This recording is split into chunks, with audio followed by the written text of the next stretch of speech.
This program features live coverage of an African safari and may include animal kills and carcasses. Viewer discretion is advised. Good afternoon, and everybody, welcome to the Sunset Safari here in Djuma in the Sabi Sands. That was a southern blacktit. And my name is Steve, joined by Craig on camera. And what a marvellous afternoon it is. It's not too hot. It's about 28 degrees Celsius, about 86 degrees Fahrenheit. I think I might have got that completely wrong. But anyway, it is a wonderful day. And what Craig and I are going to do this afternoon is we're going to go and see if we can find any more tracks or sign of that lioness that was in the drainage just around the corner here. We were forced to abandon the search this morning due to the fact that there were too many elephants on site. So we're just going to have a little look around. It's going to be quite difficult to do, but let's see what we can find. Don't forget, we are live, we're interactive, and we'd love to hear from you on hashtag SafariLive, or just throw your questions in on the YouTube chat stream. That is the southern blacktit. Many people will confuse it for a fork-tailed drongo. It's got a much narrower tail, and it's got a very different call. Fork-tailed drongo has also got a little bit of more of a rounded body, and if you could tell, they have a very red eye, but easily confused by most people, but a very, very common bird out here, and Holly is able to do a very good mimic of it. I am not. You can also see the beak is a little bit more sort of slender, and he is on the top of his perch shouting to all the world that he owns this patch. But the fork-tailed drongo, like the southern black flycatcher, are both in fact flycatchers who sit on the end of branches like that and practice an insect catching strategy of hawking. Like bee eaters, they will fly off of their perch, catch insects and land there once again. The fork-tailed drongo being one of the smartest of the flycatchers in that they actually will follow around large mammals to get them to, or all sorts of animals in fact, to get them to disturb or provide the food for them. I've never seen southern black flycatcher behaving the same way as a fork-tailed drongo, but that's not to say that they don't do that. But anyway, I am not the only one out this afternoon. Taylor McCurdy is also out on safari. She's just around the corner for me, and she would like to say good day.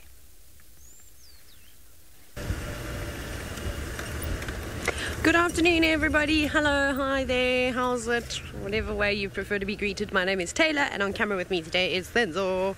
And we are also driving around in the Sabi Sand, just like Steve, but we're not looking for lions. We are going to try and follow up on Tlalamba from this morning. So we're basically heading along the fire break right now. Gary Main is on the right-hand side, but I thought I'd spare you all the terrible view.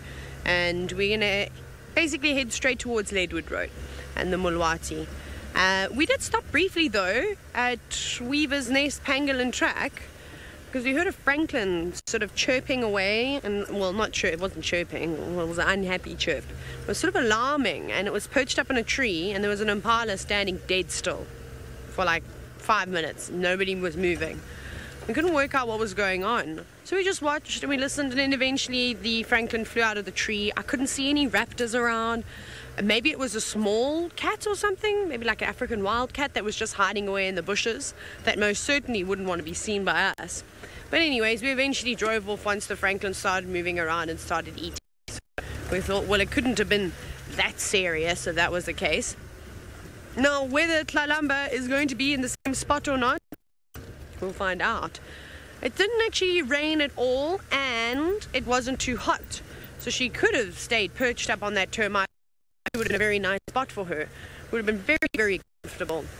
So let's hope that she's grown into sleeping like leopards, and well, has actually spent most of the day sleeping.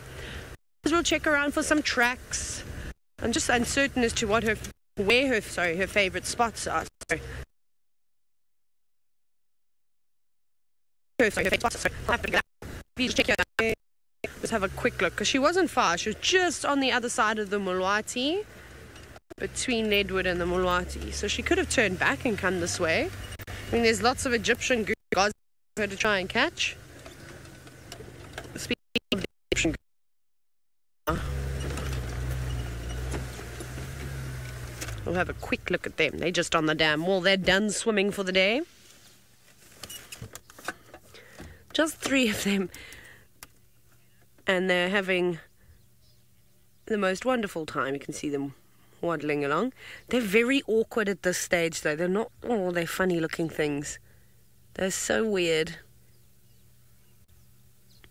And there's also a go-away bird that sounds very unhappy.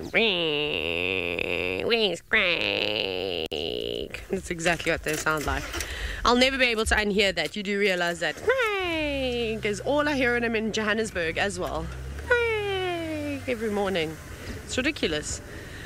Well, luckily for Craig, I think most of the team think about something similar. And Senzo, should we just have a quick look as these goslings go down into the water? Wonderful. So Craig is probably the most thought of person in camp, and off the goslings go. Finally, Patrick has made it safely to the Mara, with or without his clothes. I'm not too sure. Let's go and see how he's doing.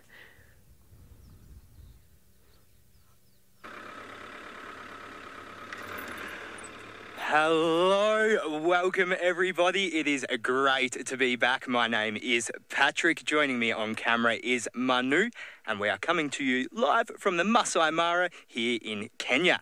Now, we have been on the trail of Kinky Tail for about the last hour or so, and she has definitely eluded us for the time being. We were following her. She was definitely separated from the pride and seemed to be either relocating them or relocating her cubs. Now, for anyone who doesn't know, Kinky Tail is one of the more famous members of one of our prides here, the Sausage Tree Pride, and she has just given birth to cubs not too long ago. So we're not sure whether she was looking for them, looking for the pride, potentially both. Maybe the pride's gone out on a hunt.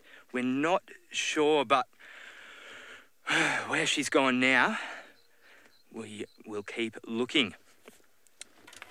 So she was definitely sniffing out a lot of scents and kind of going not in any proper direction. She was going this way and then she was going that way, and then she was going over that way and then circling back. So there was a lot of, I don't know, indecision from her. And thank you for welcoming me back, everyone. What did I do on my leave? Well, I did a lot. Got a lot of barrels.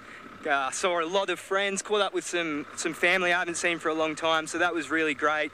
Just did all the things that I love doing in Australia.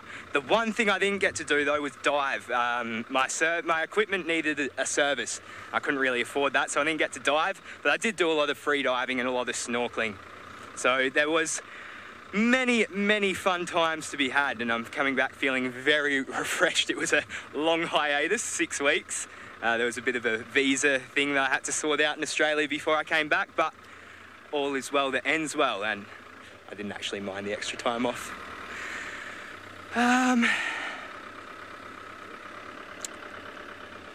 Still scanning around for Kinky Tail. We are kind of at a bit of a higher level right now, so we are at the advantage, and I want to make the most of it. I'm just going to do a quick scan with my binos.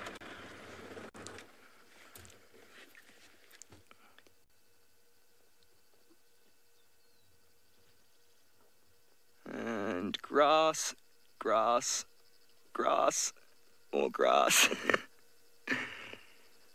That's one thing I've definitely noticed since coming back here is that there is a lot more grass and a lot less wildebeest. When I was here in November, it was at the start of the short rains, and there was a bit of a weird kind of remnant of the migration.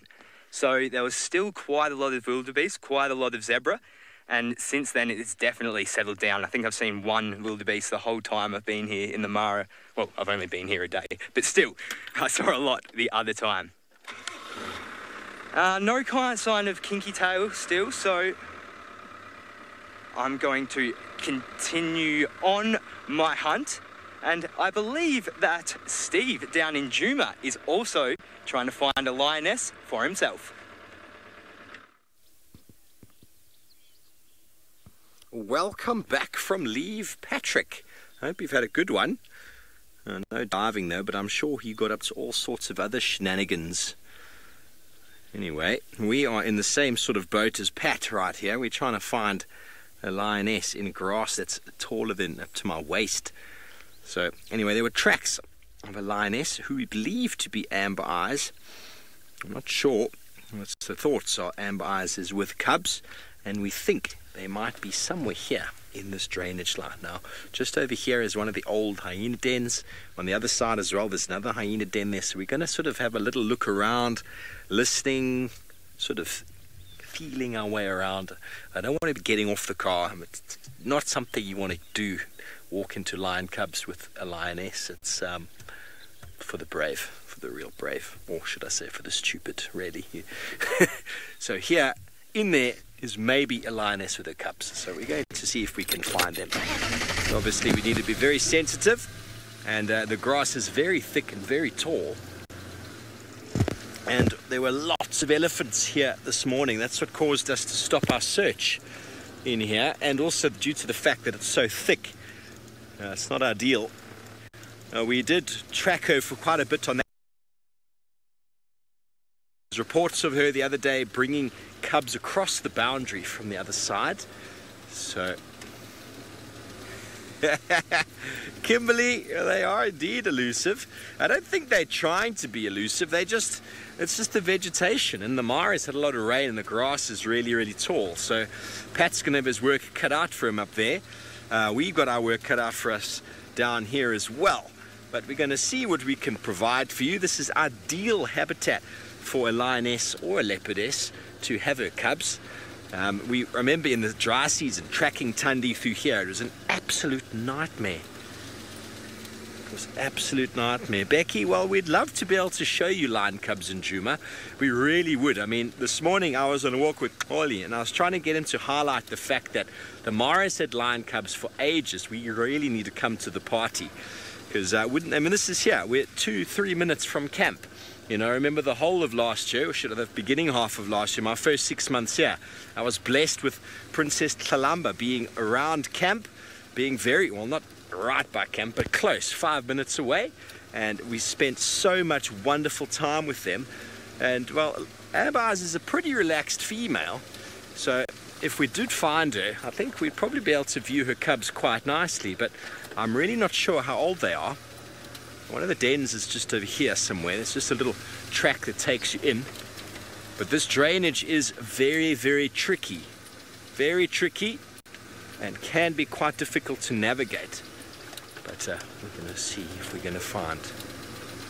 Hello, Rosalind. Well, generally a lioness in her first litter only has 1 or 2, not really too many, but they can have up to 6. 6 is the kind of recorded number, but I've never seen a lioness with fresh cubs more than 4.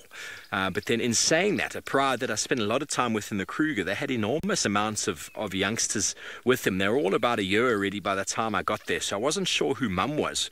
But there were 17 cubs in that pride, so a few of the females had bred at the same time. But 6 is kind of the max that lions can do. 2 to 3, maybe 4 or something that happens. We've seen up in the Mara, seems to be 2 is the way forward these days. We don't know how many of them are lost right in the early stages because they're just so vulnerable, those early stages. But so this is what we're dealing with, everybody. Thickets around us, listening, tracks on the ground. We're going to really circle this block a few times to see if there's anything going on. And, well, while we do that, we're going to see what's happening, and we'll go back over to Taylor and see if she's had any luck relocating on the Princess Tlalamba. We're trying to figure out a way, Steve, how to lure Tlalamba out, because she's moved from where she was. It looks like she must have been up and down here on Leadwood Road, because there's a lot of vehicle tracks stopping and then turning around again. So I'm not really sure where she's been or what she's been up to, but there are no footprints on the sand just yet. Also, I've made a grave mistake this afternoon. I've worn long pants. I don't know why.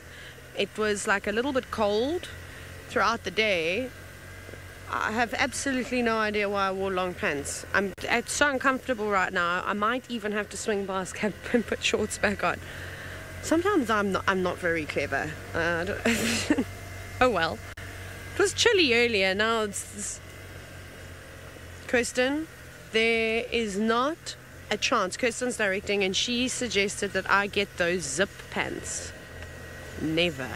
You wear those zip pants, Kirsten, that you can go from longs to short just like that. You wear them. I'm not going to wear them. Not a chance. Senzo, would you wear them? No. Senzo, the fashion diva in camp, also says, those are not hot. It's practical, 100% practical, but you know, just not for everyone. I would love to see Kirsten in a pair of cargo zip short long pants, whatever you want to call them. I think I would die with laughter. It would be spectacular. Actually, Kirsten, I'm gonna get you a pair in every color for your birthday. That's what I'm gonna do. Okay, so that's exactly what's gonna happen. Kirsten says she sometimes wears one leg unzipped and then one on. Apparently that's the fashion in Johannesburg now. I'm sure it is. I'm sure that's what everyone's wearing at the clubs. So we won't be doing that. We'll be safari chic. We will see. Hi birdies. Oh look. No, come back. Can you still see them, Senzo? Thank goodness. Whew. Our content almost flew away, but luckily they decided to just hang tight on that branch there. Hello, red-billed hornbills. These are fast becoming some of the most annoying birds. And the reason why I say that is because they bang on everyone's windows. Everyone's windows. And they spend the whole day pecking away at their reflection. It is not a lot of fun. Hey, Senzo?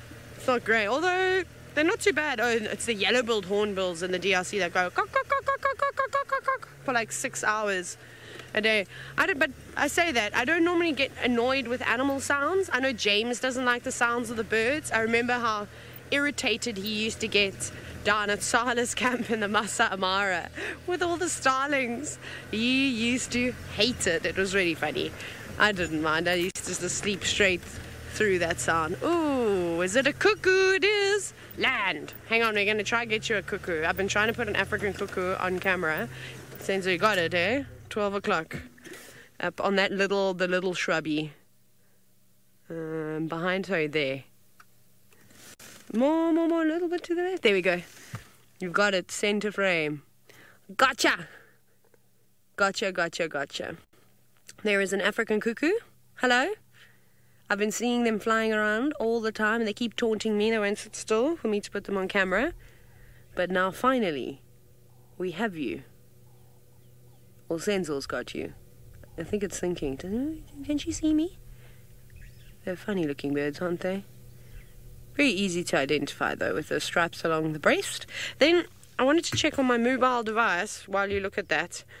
There was a Madagascan cuckoo. Oh, I don't have the picture because it doesn't occur here. There's a Madagascan cuckoo that's been seen at the Paul Kruger Gate. I think I mentioned to you. And I was trying to figure out what the difference was between the two because at quick glance they look exactly the same. Madagascan. I can't spell. Let's have a little search. Also, you have to excuse my my phone because it's got lots of cracks in it. Loads and loads. I'm almost ready. What are the differences? They look exactly the same. Can someone maybe help me? I don't have a bird book. Okay. You ready, Senzo? Let's see. There's lots of cracks. You have to tell me because I can't see. Is the glare fine or is it bad? Fine. No. It's good. Good. So that's what a Madagascan cuckoo is. Yeah, there's lots of cracks there. And it's time for an upgrade. Ah, that's gone. There, it's back again.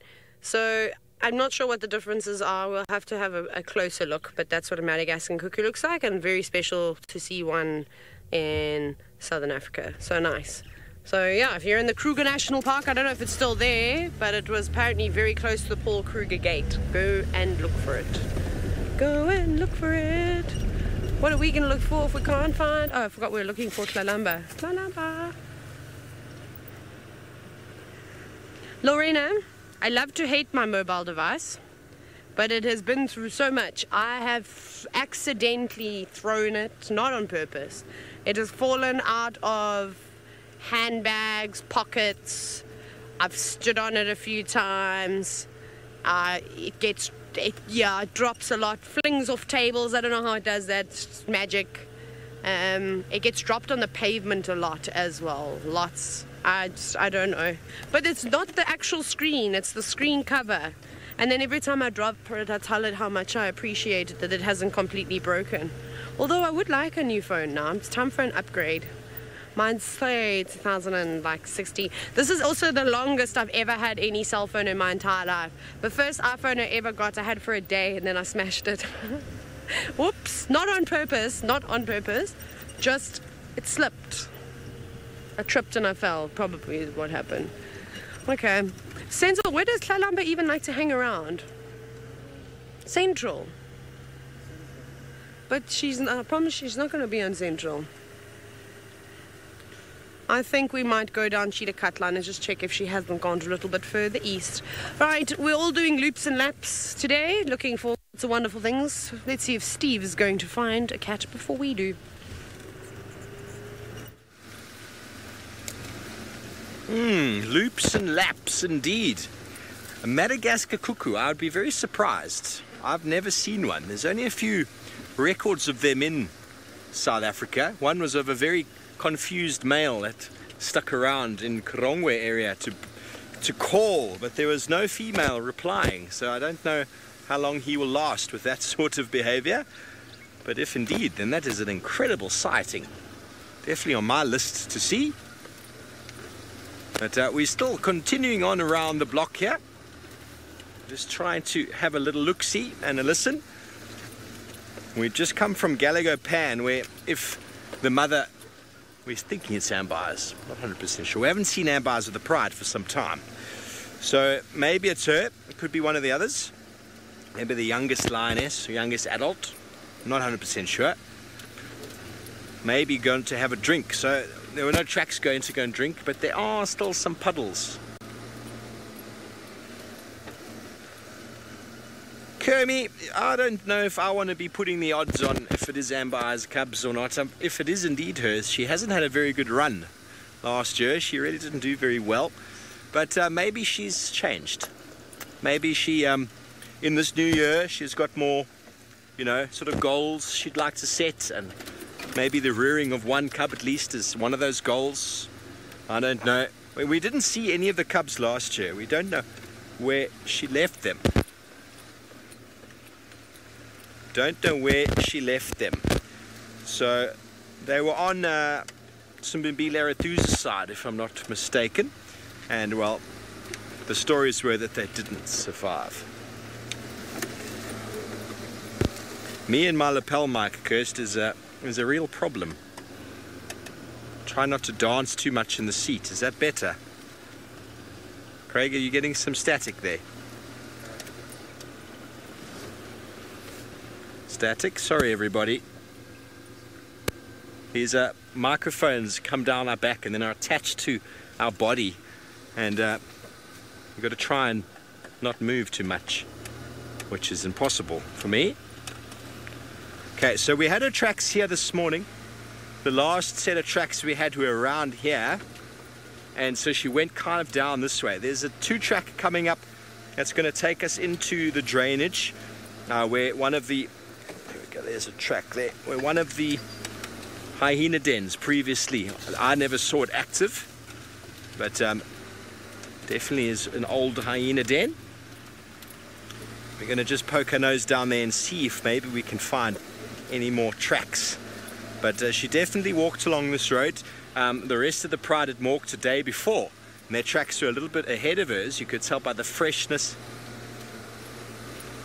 Okay, well, it seems like Pat's arrival back in the Mara has brought with it its own problems with regards to lightning and thunder, and he is powered down so as not to fry himself. I'm sure he is very excited to be out in the rain. No doubt they've switched everything off, they've covered the sides, and they're just going to be waiting it out. Those storms do come, and they do go. Well, they generally go. Sometimes they don't.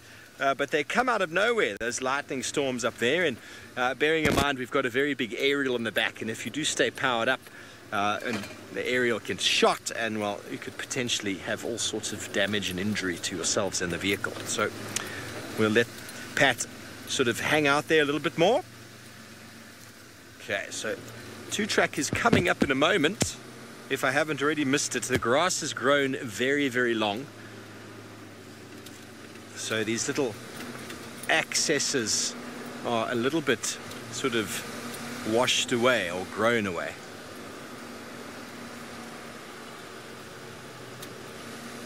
Okay.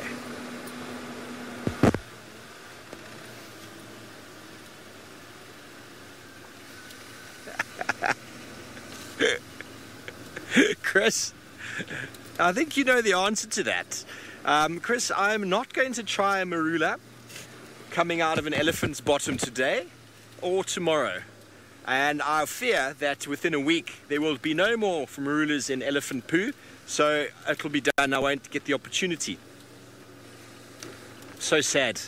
You know, I don't know if any of you noticed this morning, but Craig managed to frame me up. I was vomiting on the side. There we go. There's the 2-track. I was mock charging.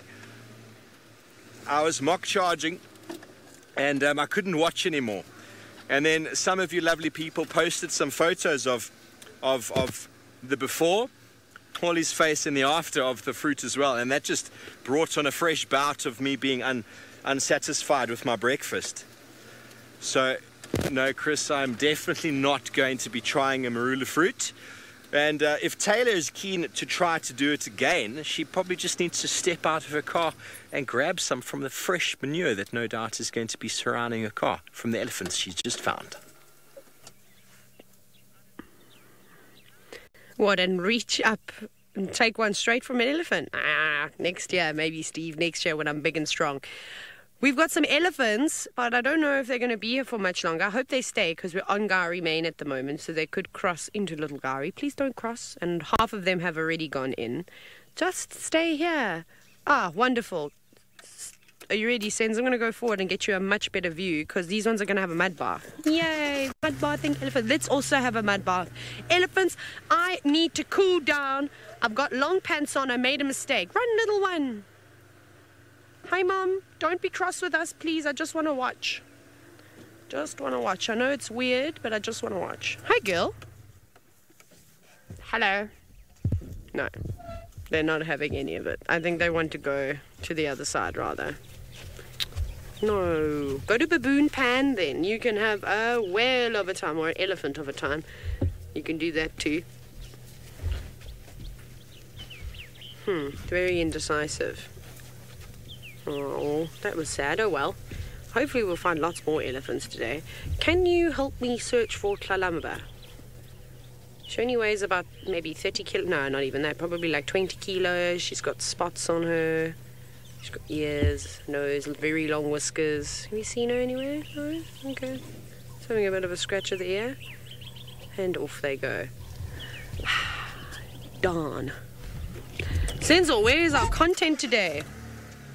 Everything's running away. It's because I got long pants on. Oh, wait, we can watch them a little bit longer. Phew. Phew. Sorry, since you're doing lots of leveling today.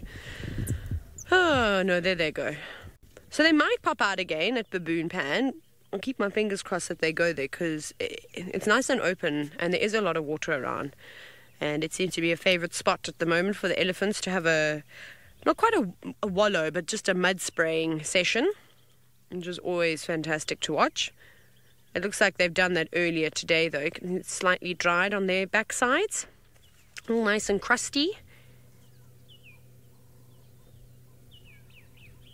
That's quite cool. I like that. Elephant in the leaves. And off she goes.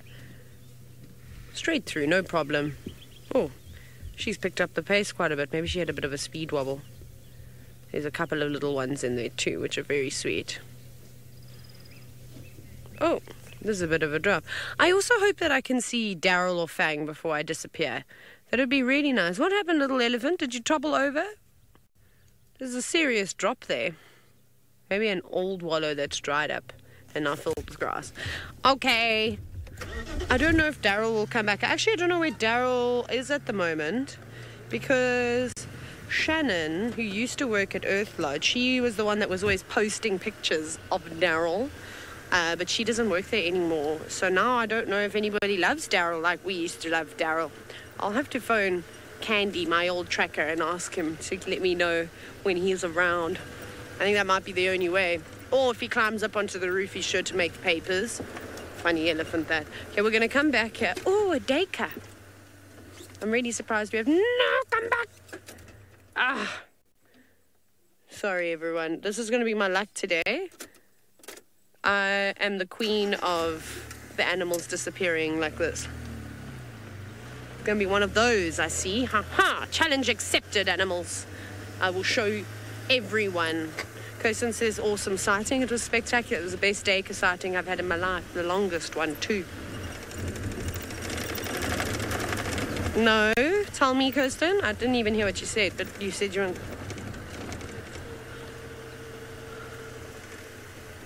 See, look how beautiful this is. Cold law.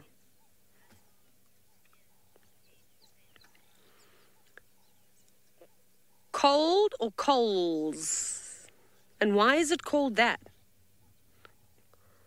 But why is it called Cole's Law? Does it have a secret meaning? Okay, so if you don't know what that means, apparently there's something called Cole's Law, where essentially, as the directors go live, then the animal disappears. Do you guys still say live? No, you just go live. Don't they just do live now? I can't remember what I've even been listening to, and I've heard it like 4 times today already. Me. Okay. Oh, you still do that live? 5, 4, 3, 2, 1. Live. No crash cuts. Picture breakup. If you can hear, wish you could all hear the terror in a director's voice when there's picture breakup or something goes wrong. It's the end of the world. Go stationary and link. What else do they say? That's really funny. Kirsten tells lots of lame jokes. Those aren't ever funny. The question. All the directors sound the accent. They don't really, but that's what I hear. I just change their... Sit there, and they probably mock us all the time too. Kirsten, what do you say about the presenters? What do the presenters do that you guys sit and talk nonsense about in Final Control? Now Kirsten's not going to say anything. She's going to let me do the whole show by myself. Okay, tell us. We want to hear. I like to make fun of myself. I always say bad things about myself before anyone else can say them. I think that's clever. And I'm waiting for Kirsten to tell me what they mock us about. Oh, they can't think of anything because we're just so perfect. The cameraman and presenter. Kirsten says the question when we go, sorry, we couldn't hear you. Getting names wrong. They really can't stand it when we get your names wrong. We're really sorry about that. I'll just apologize on behalf of all presenters. We don't mean to say your name wrong. It's just that nasally accent that comes through from the directors. So if I say Senzor versus Snenzor, I mean, you have no idea what you say. Kimberly. Just like, and then you got to guess. Then you got to wing it. At least we'll just keep ourselves entertained for the day. That's exactly what happens. So now you know the truth is out. Kimberly, not Kimberly. Kimberly. Yeah, it is very funny. Anyway, so that's that really. Should we do a drive-through here? Okay, so Tlalamba was not. Well, she went through the Mulati. I still think her general direction is going to be east. So if she's hungry and she was excited about all sorts of things, this would be a very good area for her. Along the drainage line, we just saw a daycare. Well, you didn't get to see it, but I promise I saw one. So there'll be Sternbok and daycare and lots of random things. Maybe lots of squirrels too. And Franklins, yes, catch your Franklins. Catch all of the Franklins. We can do some birding as well. I forgot we were allowed to do birding. If I can remember the birds. No, there's no birds. So we'll drive very slowly and just check around here to make sure. Kirsten's come lady, go stationary because there's no signal here. Can you go across to Steve? So I'm going to send you across to Steve now, and let's hear his director's voice. Don't panic, Kirst. We'll be okay. Taylor is just losing signal for a moment. Kirst never panics, though. She is the director today, and she never panics. I've never seen Kirsten or heard Kirsten panic. But anyway, we are just popped down there, and there's nothing that we can see.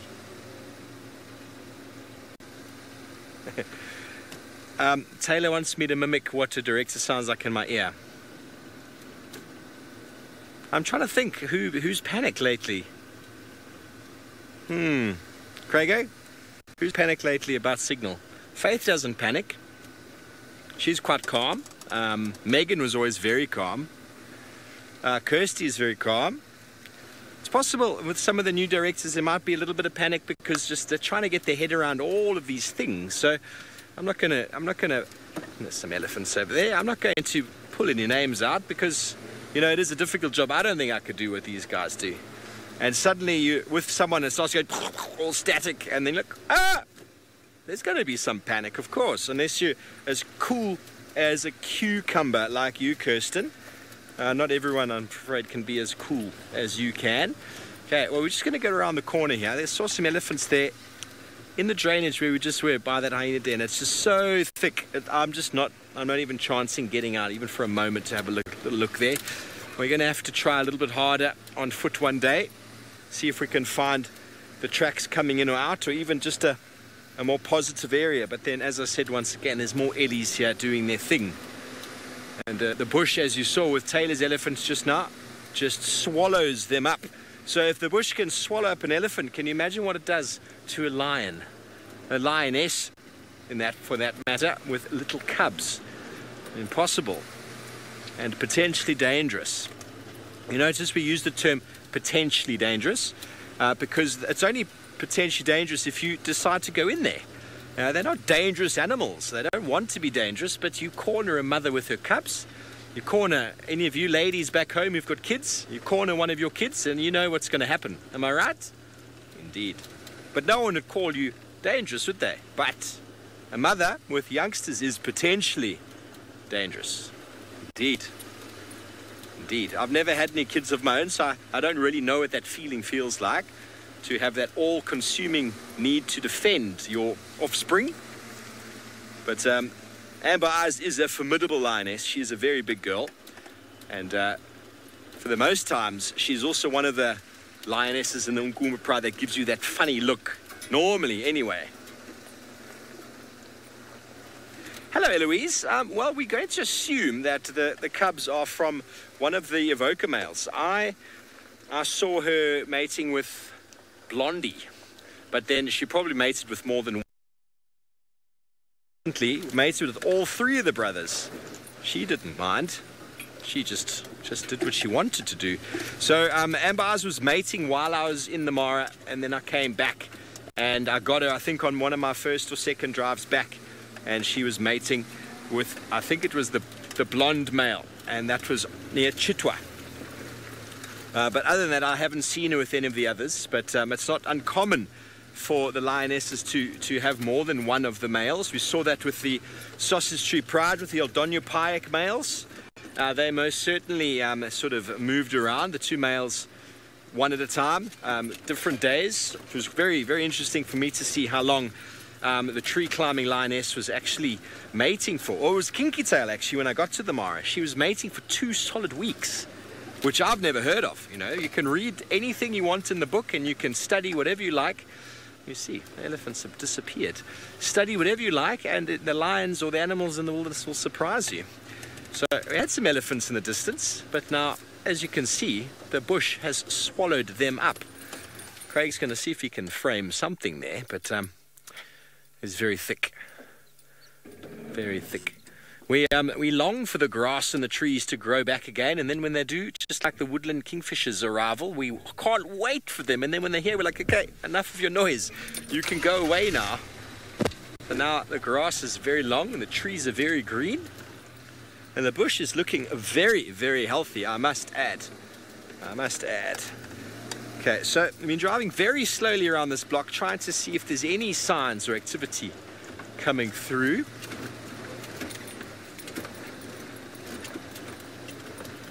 Crafty, which is the most protective animal in the bush? Well, all mums are protective, of course. But, you know, you've got to bear in mind that the bigger you are, I suppose the more protective you can be. Yeah, there's a beautiful laughing dove sitting on top of the termite mound there, Craigo. After our segment this morning with the breeding herd, we moved to this termite mound for some safety in case there are more elephants following. So I would say elephants are pretty protective, very protective in fact. But then, of course, lions and leopards for their youngsters. Most of the other animals that we know of, they're able to, or a lot of the other sort of potentially dangerous ones, their youngsters either hide away or are hidden in burrows, which means the adults don't need to be protective. But a lioness, because the youngsters are sort of just hidden in a little bush, they're not really protected. She will not run away. Elephants obviously can only run as fast as the babies, and so they will definitely stand their ground. And a rhino can also be quite protective, although they will often try and move their youngsters away rather than confronting the danger. But that is not always the case. Buffalo are well known for turning on a predator. And as a herd, they're also well known for running away from man on foot. So, but I wouldn't say that doesn't make them protective. So it's a very good question. But males, generally, they're quite quite softly spoken, as it were. And they'll often move away, whereas lionesses will stand their ground for the protection of their youngsters. Very good. Well, the laughing dove is definitely not a protective individual. And the reason it's easy to identify a laughing dove is if we go in closely there, Craigo. It's the only dove you'll see around here, apart from the emerald spotted, which is quite characteristic because of the green spots on the wings. It's got a much different sort of colour. But it's the only dove that we rarely notice without a ring on the neck. It's laughing because it doesn't have a ring. That's quite easy to remember. And for now, it's just enjoying a little bit of sun. Hello, Sinak.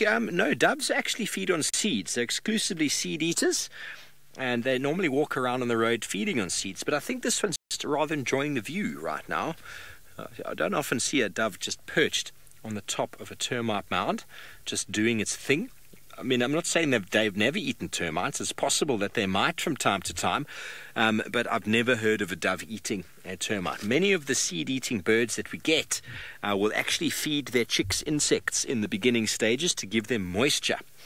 But doves and pigeons are unique in their ability to feed their chicks pigeon milk, which is still created in their crop by the production of interesting things, but they eat seeds, and that's able, through that, they're able to make their own pigeon milk, which they feed their chicks. So they're not the one of the seed eaters that need to eat any insects. So some of the other seed eaters most certainly probably will grab a few termites, take them back to the nest, or grasshoppers and caterpillars, things like that, to supplement the diet of the youngsters, because there's not many birds that bring water back to the nest. So you need to provide that through the food that they give. Very good. What a marvellous scene. It's not often you get to just see a bird just sitting there. Is he injured or something? I think he's one of those cool Zen-like birds that's enjoying the view. Beautiful pink. Beautiful, beautiful bird. Well, the laughing dove is not laughing right now. He's just enjoying some sunshine. And while Taylor seems to be moving towards the south, she's going to go try her luck around Chitwa Dam.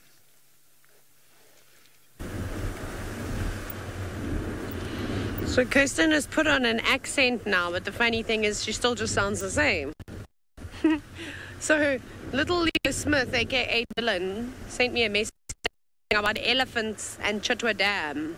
But I might be a little bit late because I had my phone on airplane mode. Ooh. And then I on quite late, which was a bit of a problem. I don't know how long it was sent because I didn't check it. I just drove. I did a U-turn and I drove straight here. So we shall see in like, because we're almost down at the dam. I'm also just doing a good old scan as we go down. It's been hanging around here.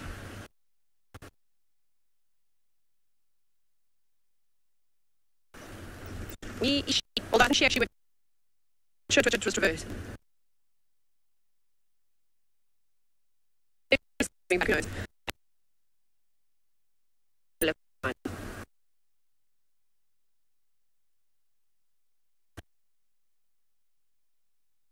see trees.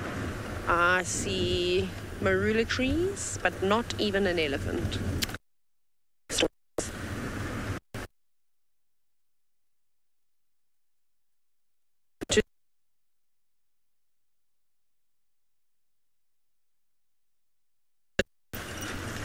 Sorry everybody, apparently there was a little bit of signal breakup, but it's fine now, it's fine. We good? It's the little dips that get us, and there are lots of trees. Not one elephant inside. I see elephant footprints though. We'll go and check towards the airstrip. Okay, where are we looking? What do you want to look at, Senzo? We're having a brief look here. Chitwa Dam is empty. It's just water, animal-wise. It's so crazy. I suppose there's so much water around that the hippos can go wherever they like now. There's some crocodiles since you're down there, Senzo. You see them? Those two rocks in the middle of this little open patch. I can't reach here, down here. Yeah, those things. We can look at those. And there's two crocodiles there. Those are not rocks. Can you still not see them? Senzo's gone blind, everybody. Please excuse it there. Those things. Hey, what's that? There we go. There are the crocodiles that I was talking about, and Senzo couldn't see them for ages. So that's most likely Vladimir and Boris. Just relaxing, as they all do. All the animals like to relax. I'd use that word to describe what animals are doing fairly frequently. It's probably not the most correct term, but, you know, we just wing it. Enjoying themselves. I'm actually surprised they're not out this afternoon warming themselves up, because, like I said, it hasn't been particularly hot throughout the day, and the sun has finally broken through the clouds. So if I was a crocodile, I would be gathering as much heat as I could. But again, that's just me, and I probably would crocodile wrong anyways. And then there's a few hippo. There's a small pod not too far away. It looks like some young ones that are having a bit of a play. I suppose all these young ones have grown up so much now. See, the light is lovely, don't you think? But we can't get close to them anymore because you've got to drive into Chitwa Dam these days.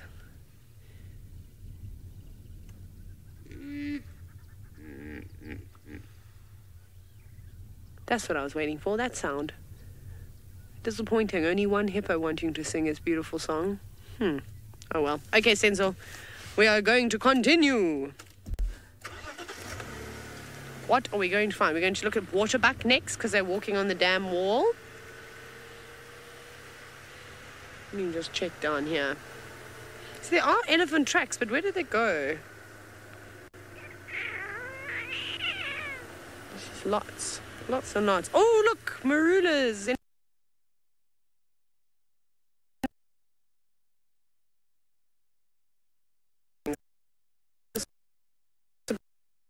Lots of vehicle driving here.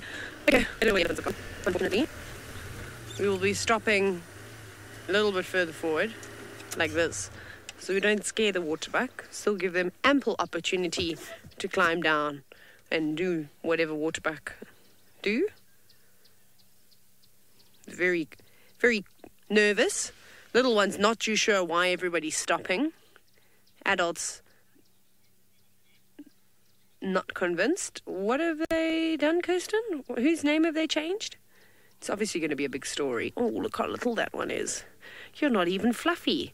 Your coat is so smooth. Aquabucks. Okay, cool. That's apparently the new name. Aquabucks. I don't know, that sounds like a type of currency, if you ask me. Yes, I'll have 2 donuts and a large coffee. And then they would be like, thank you so much. That'll be 36 aquabucks. Not really. I'm obvious there's nothing else to talk about today, so I'm just going to be ridiculous.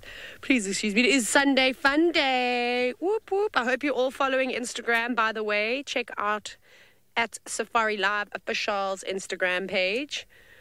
Follow it if you aren't. Like all the pictures. You have to like a minimum of 10, and then share it with your friends and family so they also follow it. but this is very precious. Look at them. That little one is so small, it's still a different color. Right. We're going to carry on and look for that enormous herd of elephants that was supposedly here at Chitwa Dam. Steve has got something much smaller than an elephant could ever be.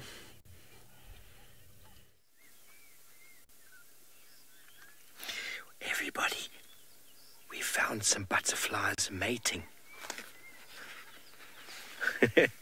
Now, I'm trying to identify which butterflies these are. They're sitting on a very nice Eragrostis inflorescence, and they are attached bottom to bottom. They are mating. Now, I think it is one of the whites, but I'm not sure. I thought it was a brown veined white, but I haven't found it in the book yet. So if any of you out there are butterfly experts, please do send through your answers if you do know who these butterflies are. They clearly are the same species. One is probably male, one is probably a female, but I'm sure they fall underneath the white category. But trying to find out which one exactly is going to take me a few more moments. So it's definitely not the brown veined white, which I had a feeling it might have been.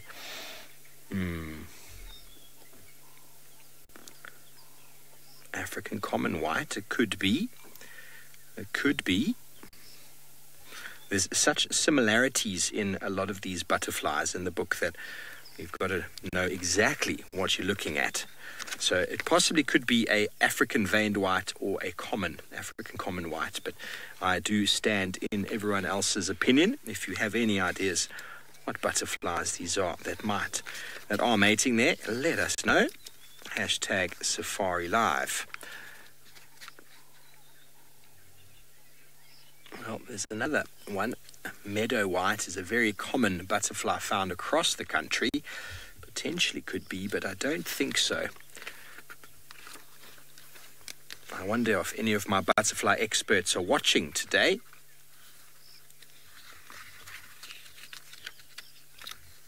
Giraffe Girl, well, I am always pleased to bring you some new sights and mating butterflies, although not as exciting as mating elephants, is still part and parcel of what goes on out here this time of year. And we're talking about the thick bush and about how dense it is. Well, the butterflies are finding some very nice respite on the edge of that little grass stalk, and a little bit of a love affair happening right now.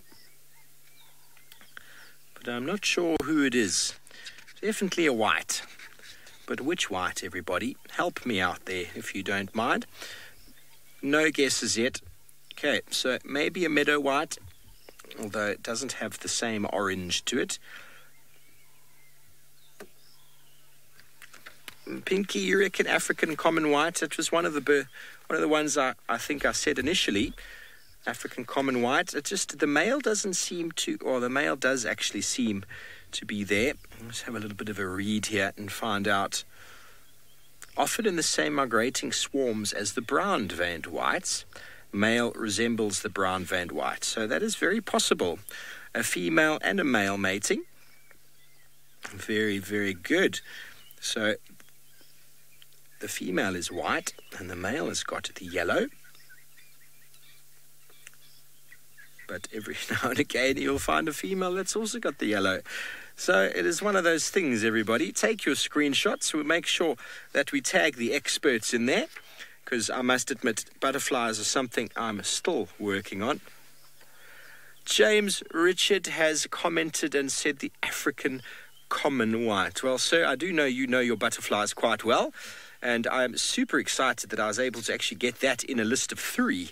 So it is a work in progress, but I suppose once you've learned how to guide the guidebook, then you can find them quite quickly. But also, once you've seen enough butterflies, you can kind of go to the area in the book that you want to look at. And whites, we went straight for the whites. And, well, if you're agreeing that is an African common white, well, then I bow to your experience.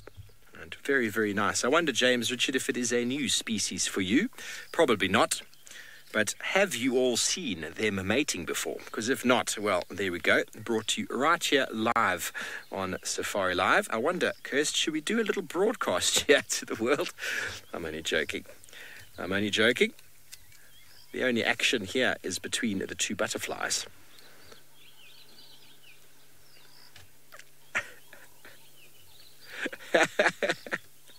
Okay, well, all I can say is that they are much more interesting than lions mating, because lions mating are very short and there's not too much sort of seemingly enjoyment in it, where these two are having a little bit of a love affair. Now, maybe they've died and they've just attached themselves there. They haven't moved. They haven't fluttered once. But you can see the spot pattern on the wing is those little dots along the edge, seemingly quite characteristic, although a fair bit of variation in the colours. Well, we haven't managed to relocate on the elephants we saw. You see the bush behind is very, very dense, but we're going to leave this couple to their business, and let's go back over to Taylor, who seems to have found another elephant.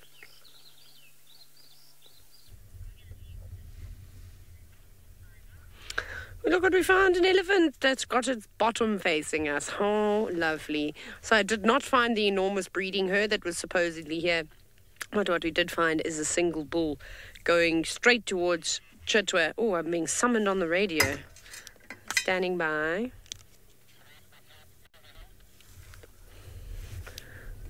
Please say that again. I can't hear you guys. It's breaking up. Sorry, everyone. I'm just trying to try. I'm on a game driver. I'm on the northern end of the airstrip.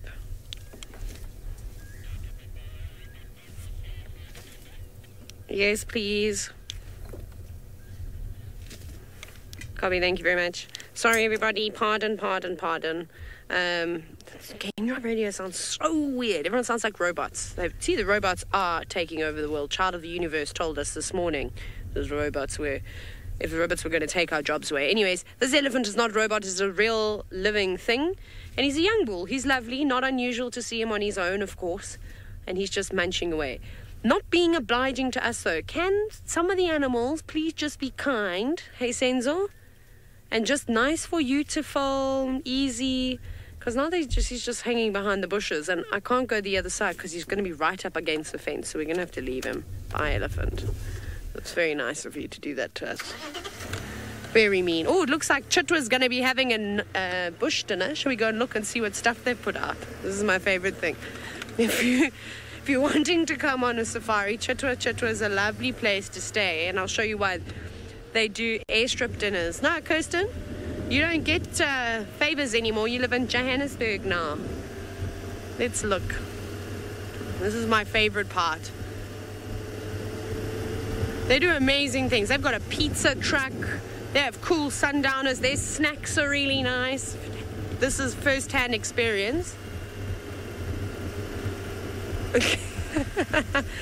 Child of the Universe has now said that the robots are coming for me. Look at this. I mean, it's not much right now, but it's going to be spectacular. I just have to show you. So we've got tables and chairs. They will be decorated nicely with white tablecloths. I think white. I'm not just making it up. But they're very fancy here. And then they've got there's all the tables and chairs. And so that'll be nice. So that'll go in the middle. It doesn't look glamorous now because they're preparing. Then on the left in the cage, you've got to have lanterns because lanterns are very dangerous. So they've got to stay locked up like that. And then, of course, a beautiful candle holders. Look how lovely those are. And then that's the barbecue grid over there. So that's quite nice. I feel like I'm in Beauty and the Beast now. What was that character's name? Who was the candle holder? And I think he sang songs. It was Beauty and the Beast. Hey, I'm not going crazy. Kirsten is now bored of me talking about nonsense. Please come and say chitter. It's lovely. Off you go to the Mara with Patrick, where it's apparently a whole lot more entertaining. Well, sometimes Mother Nature likes to pull your pants down, bend you over her knee and give you a big old smack on the bottom, then leave the room without telling you why. That has happened to me right now. So the reason we lost Kinky Tail is because she bore us through a very treacherous patch of terrain. And while we were trying to navigate it, that's when she gave us the slip. So what we did was we circled back around, came through more terrain, more mud, and, well, still no sign of her. But I didn't get in the Marshmallow Club, which very, very, very nearly could have happened. And I'm sure Lauren would have loved that if I did take the focus off her last little incident. So we just came back and are looking along the tree line now because it had been heavily raining, so perhaps they had seeked out some shelter earlier on. But there doesn't seem to be any sign of the rest of the pride. And as for Kinky Tail, well, she is also nowhere to be seen, but we do have what looks to be like a raptor in this tree. Giraffe Girl. Giraffe Girl, yes, I will definitely find you a giraffe. We actually came across quite a few before, so I can actually head back down that way. I don't think I'm going to find the sausage tree pride in this area, so I do need to move off anyway. So we see, this looks like a juvenile. I'm not exactly sure which species this one is, but it definitely looks like a juvenile. We can see it's got its ruffled feathers. Very cold out here today, only 17 degrees Celsius. So anyway, without further ado, let's press on, look for this giraffe, and hopefully pick back up on something to show us where the lions are. So Giraffe Girl, those giraffes that we saw before, there were about 7 of them, and they were all within a pretty close vicinity of one another. So I'm pretty confident they'll be able to seek them out again. We do apologise, earlier on we did have to power down for a little bit. That was just because, as I said, it was raining very heavily and we had a lot of lightning. So someone has chimed in and said that that was a brown snake eagle, and I think you are correct. Did see that there was no real feathers from the legs down. So I didn't catch the name of who got that one, but good on you. Thanks for your help. I did actually do a bit of birding back in Australia in a quaint little coastal town called Robe, sorry. I just got my towns mixed up then. And there's a nice little bird keep there. And you just stand there and watch birds for hours. And I didn't have an identification guide, but I did really actually enjoy it. It's the first time I'd ever done anything of that sort in Australia.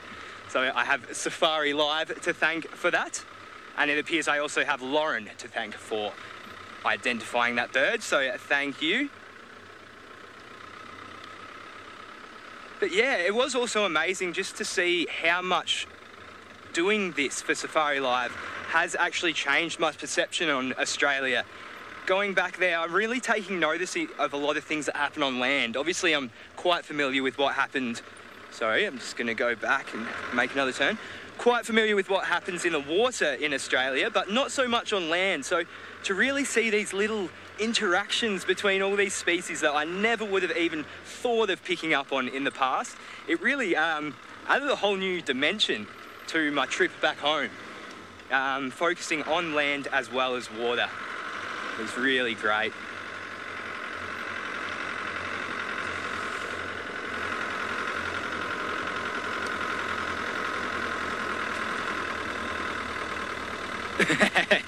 Jules, it most definitely is a lot cooler here in the Mara than it is in Australia. So in Australia, we were getting up to, one day we had 48 degrees Celsius. It was an absolute stinker of a day. And so most of the time it's been up around, 35, 40 degrees. So to be here in the 17 degrees of the Mara is, well, it's chilly. That's why I've got this on.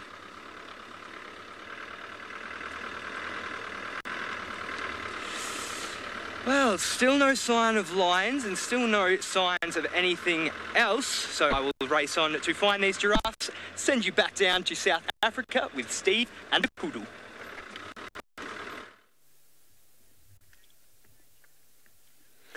Well, thank you very much, Pat. Pat was telling me certain things before he left about, he's wondering what his mindset will be when he gets back to Australia after being here for 3 months or so. So interesting to see how it has indeed changed him. The bush will always change you, everybody. Once African bug is bitten, you are bitten for life. And well, Craig is very excited because we managed to find ourselves a heartbeat in the African wilderness this afternoon. And well, what a beautiful animal it is indeed, kudu. And well, she's also quite tentative of moving through the thickets here because, well, it is so dense. She's also having a little bit of a view off of the termite mound. And she's being plagued by all sorts of flies there, which are all just gunning for any moisture. Her nose, her eyes. She's trying to suck us in, her nose there, Craig. Look at that. Almost feels like she's going to hyperventilate, but that's what these animals do. They stand very still, move the ears just slightly and try and pick up on any smell that might be wafting around, and maybe she can smell amber eyes. Muldoon does look like she's got a white moustache. It looks like she's been drinking a milkshake. She's had her lips in the milk, and I've never noticed it so fuzzy. There we go. Such a fuzzy face. Her ears are a little bit jagged, the life of walking through thick bush, but look at the amount of flies on her face. Now, how many of you out there, we need to ask Pat this as well, because he comes from the land of corks around hats. Do not flinch when flies land on your body. Well, the kudu doesn't seem to flinch.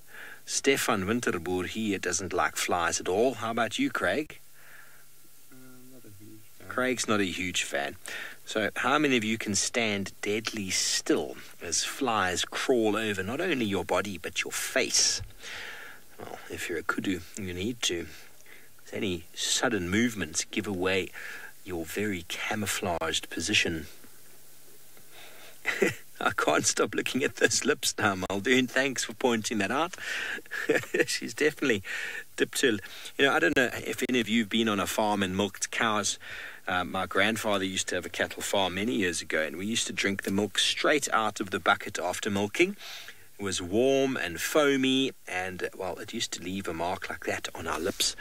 She finally decided that Craig does eat meat, and she's decided to disappear. And gone she is. Flight and fright, or flight and stand very still strategy that kudu Nyala bushbuck employ. Stand very still quietly, then they run a short distance, and then stand very still again. It works very, very well. We were with Tingana 2 weeks ago, and 2 Steenboks went, they just stood still again, and he didn't know what to do. He's like, where did they go? It's like that sudden movement and then just stillness. And, well, it's one of the strategies that work out here for the thicket-loving animals, and seems to work for them.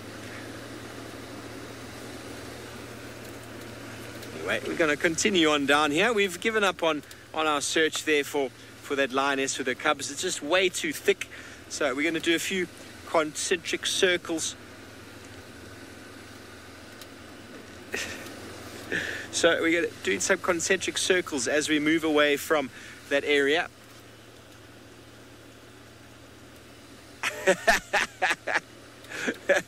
Genius, she did. She took offense to me talking about her moustache. Well, I wasn't really talking about her moustache. I was talking about how she looked like she'd drunk some fresh foamy milk. Have you ever seen it on a cow, like a little calf after it's suckled? It's got all this foam around its mouth. Very funny to see. Very funny to see. Well, there's lots of birds flying through here. I wonder, there's all fork-tailed drongos and the like. Emerald spotted wood dove calling. We might just switch off, see if we can get you some of these birds just off at the 9 o'clock there, Craigo. Maybe that's 10 o'clock. A couple of birds in the tree there. I think they're fork-tailed drongos. We can compare them to the previous ones that we saw. Much bigger beak. Much firmer body. See, the beak's much thicker The tail's not always a giveaway, because this time of year there's lots of young fork-tailed drongos around, which have also got a little bit of a paler colour. They've got a little bit of sort of downy feathers on them. They don't have the full dark metallic colour to them. And see how that one's tail feathers also weren't completely erupted. So sometimes you can mistake a fork-tailed drongo with a southern black flycatcher, but the body shape and the thickness of the beak is a good thing to look for. And I personally believe that the southern black flycatcher actually mimics that of the fork-tailed drongo, because who wants to mess with the fork-tailed drongo? It's like cheetah cubs apparently resemble honey badgers, because who wants to mess with them?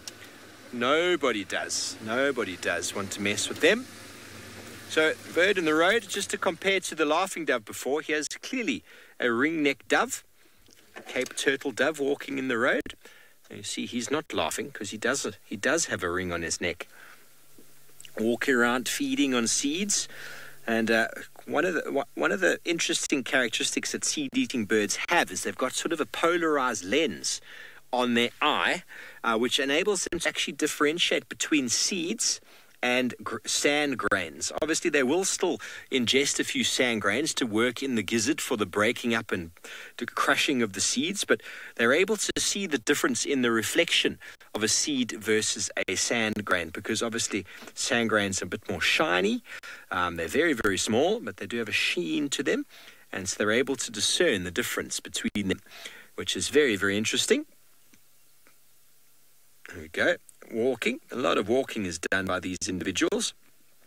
And if you look at the track, you'll notice that they walk with their toes facing inward. And that's where people get the phrase from when someone walks pigeon-toed. When they walk with their toes in, you call it pigeon-toed. And then if they walk with their toes out, they call duck-footed. And when you see geese or ducks tracks, they walk like that. And when you see pigeons, they walk like that. Very interesting. Indeed. So I didn't get the name before their curse, but now I've never seen a shoebill. Whoever asked that question, I would love to see a shoebill. A friend of mine recently has been up and taken some amazing photos, but Sandstar, I have not seen a shoebill, but I would like to. Very strange looking animals, very, very strange. And they almost, apparently they don't do anything for hours. They just sort of sit there looking very funny. Because if you've seen them, they've got the strangest face. I suppose the beak and the face combined just make it very strange. And they just stand there. They do absolutely nothing. Oh, well, I'm now going to have to do something because there is a tree in the road. I wonder if this vehicle has got a panga. If not, I'm going to have to push it with my very strong arms. Just move back. Let me guess, Kirsty, you want to wait and watch me push it with my strong arms? Or am I going to link away? 5, 4, 3, 2, 1. Okay. There's a bit of a delay. So when I ask a direct question like that to Joburg, then generally it takes a bit of a delay for them to get back to me. But let's see if we are able to... Oh, this is not going to be easy, Craig. I think Craig might have to help me. This is not going to work. No.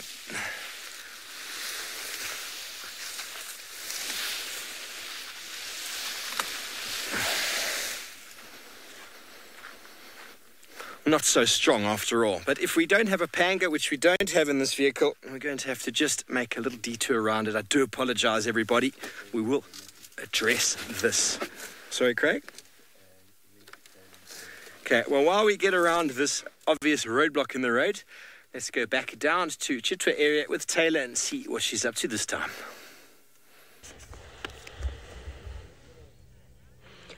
Oh, we decided to look at a marula tree. Oh, wait, look, there's a leopard. Ha, ha, ha. This is why we were waiting around on Chitwa. Now, there is a leopardess in the tree. Whether it is... Oh, I don't know who it is. Maybe Tandi or Kuchava.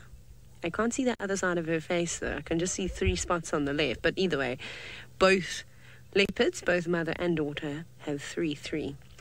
So it's a little bit difficult to tell from here, but I bet, listen, the leopard experts on the interweb, please go ahead. Please tell me who this leopard is. That'd be fantastic.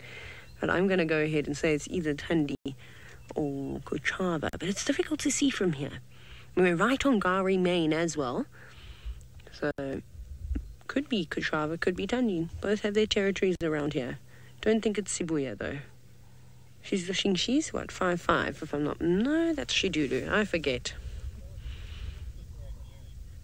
A lot of you are saying it's definitely a leopard. Thank you so much. I thought that maybe a cheetah had climbed up into the tree. Thank goodness. No, Kuchava's 2-2. No, Sibuya. I don't know why I said that. Sorry, Sibuya is 2-2. Ah, there we go. James Richard, leopard extraordinaire in Kirsten's words. And he deserves that title, I might add. Has confirmed that it is indeed Kuchava. Wonderful. She's my favourite leopard of the northern Sabi Sands, so that's always nice. It's really lovely to see.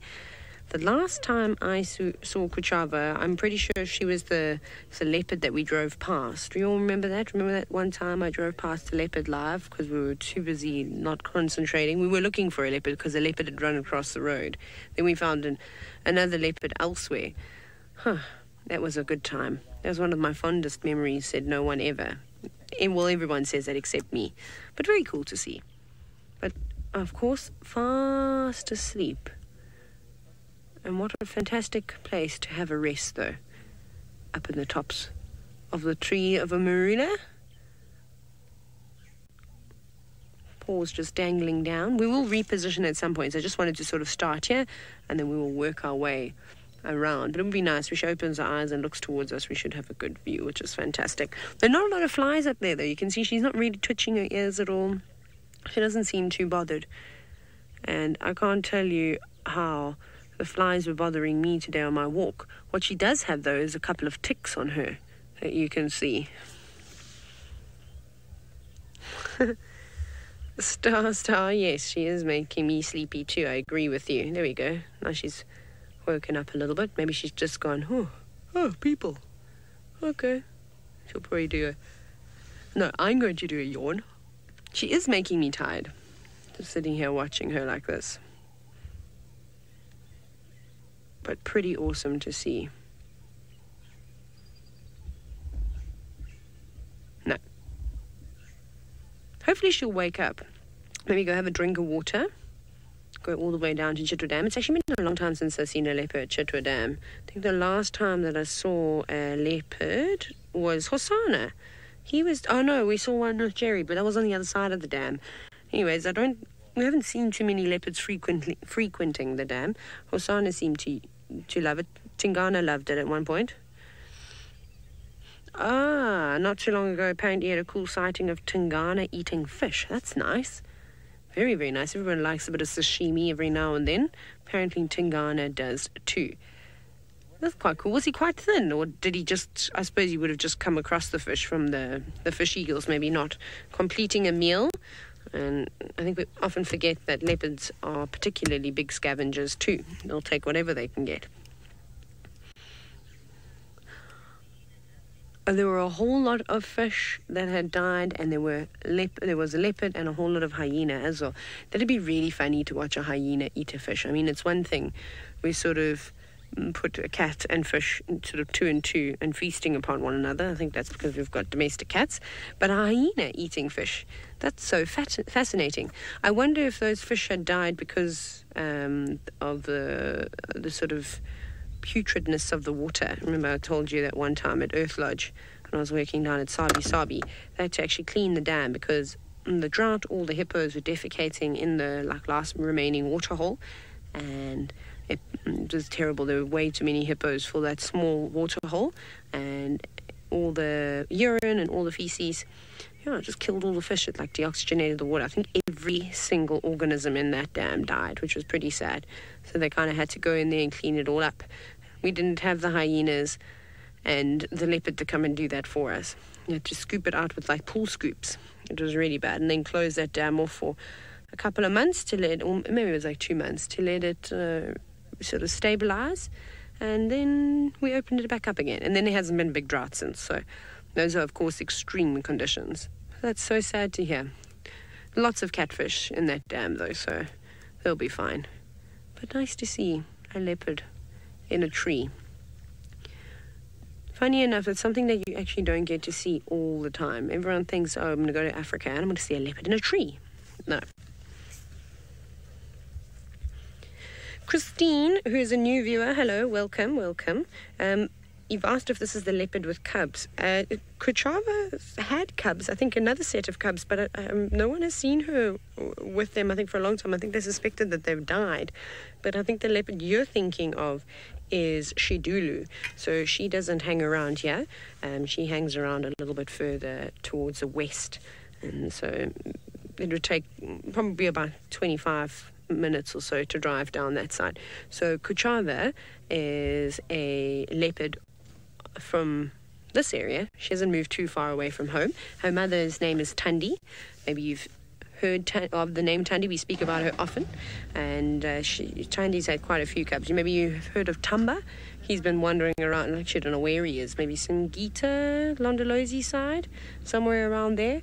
And so it's a little bit further sort of south from where we are right now, which is nice to see her daughter, though. Normal for the boys to disperse, and females will normally stick around. And then young Tlalamba, her latest offspring, Tandi's latest offspring, we saw this morning. We tried to find her, but she vanished. She might pop out a bit later. We'll probably go have a scratch for her.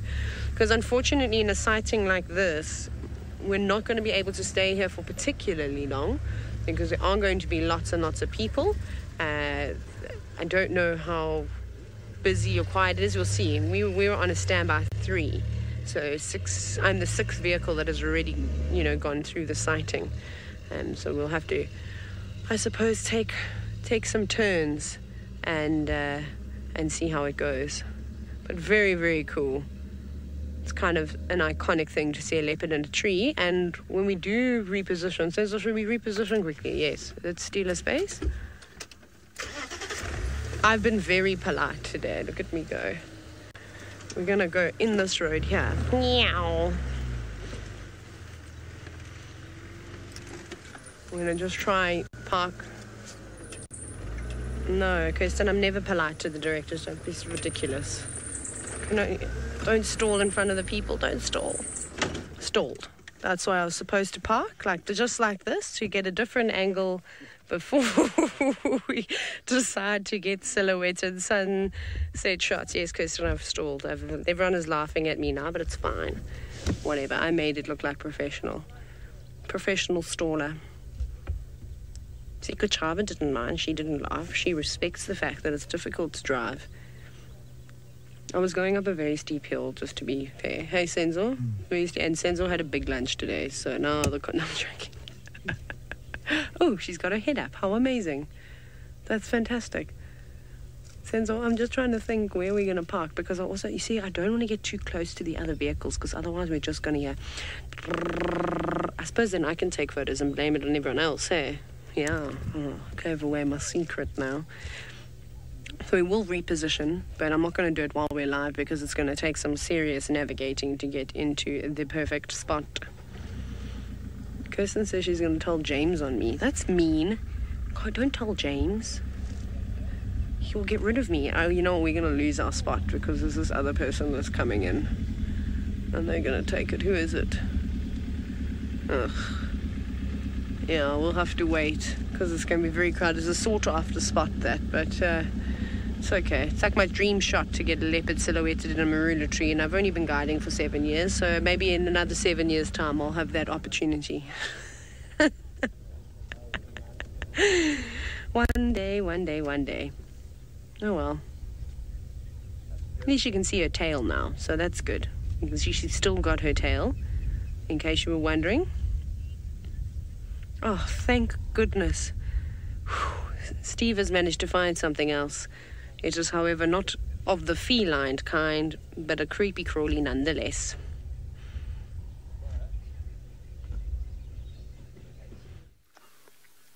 Well done on finding a leopard.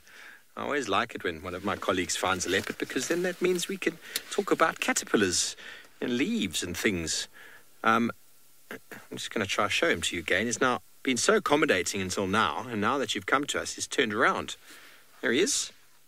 Come on, little guy. I'll hold it for you there, Craigo. How's that? A hairy caterpillar the sort of the offspring of mating mating butterflies. I don't know what species this is. I have absolutely no idea, but it landed on the chair next to Craig after my escapades trying to move that tree. So we've driven with him about maybe 5 minutes. So now it's as if he's gone on a journey to the moon. He's on a completely different continent. But we've got him on a very nice leaf. And we got it. I can't tell you the sex, to be honest with you, but it's very furry. Got very long, furry spikes at the back here. And these hairy caterpillars can often be quite unpleasant to touch. It's one of their defense mechanisms. You can imagine an organism like this that's not capable of moving very quickly. It's a very easy game for a lot of birds and whatever creatures feed on caterpillars. The cuckoos that come here almost exclusively for caterpillars. And so those furs or those spikes will often deter them from eating them. Not always the case, though. Sometimes you'll find birds catching them and then wiping them clean.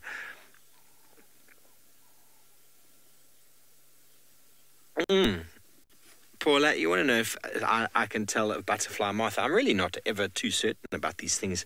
The best thing and the only thing to do is to take it and put it inside of a container. Hopefully you've found the food. Oh, he's now getting some energy. Oh, here he comes. He's getting some energy. Da-da-da-da. Oh, my word. Turn of speed there. You need to put him on a... Oh, no, that's not going to do. That's not going to do. A turn of speed.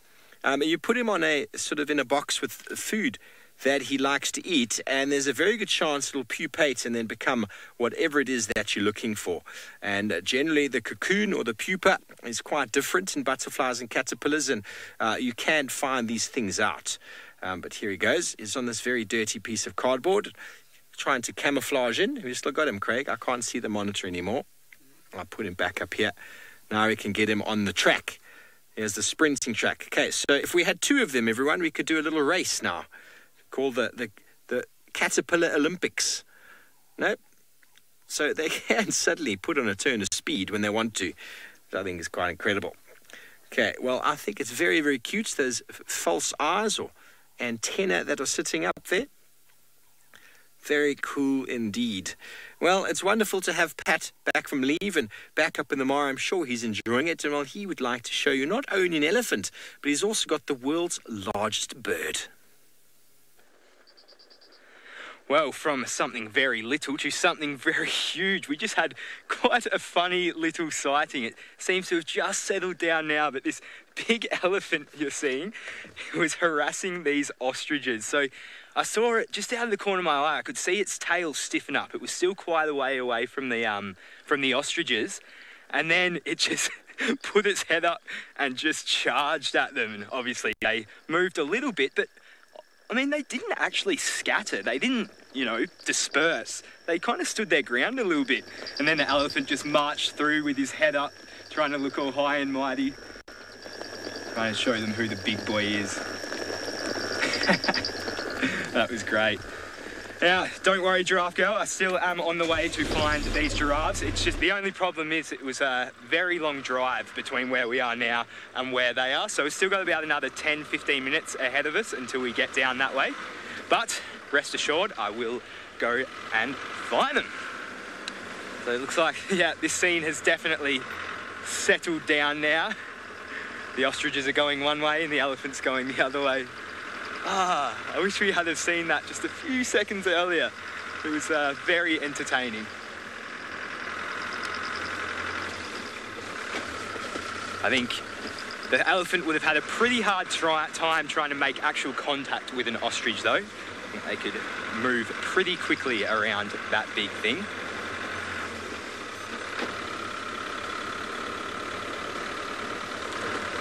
Tesla, nice to hear from you again. I remember you asking us questions on Dive Live. So, there are all the zebra. Well, the zebra are all away from here at the moment. So we have this thing every year called the Great Migration. And what that is wildebeest coming up from Tanzania into the Mara. And they do this towards the end of the year.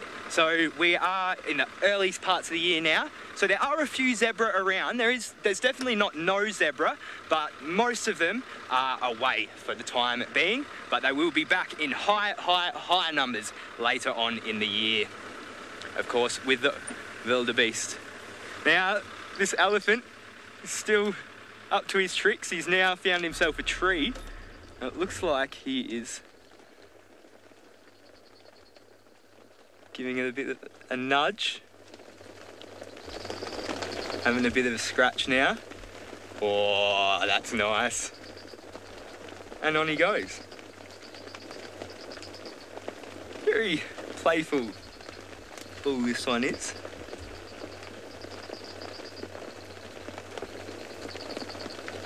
It's funny seeing them now all drenched in rain. You could almost think that they were a different subspecies or something because of how dark they are. Paula, sorry, I just didn't catch that. Can I just get that one more time?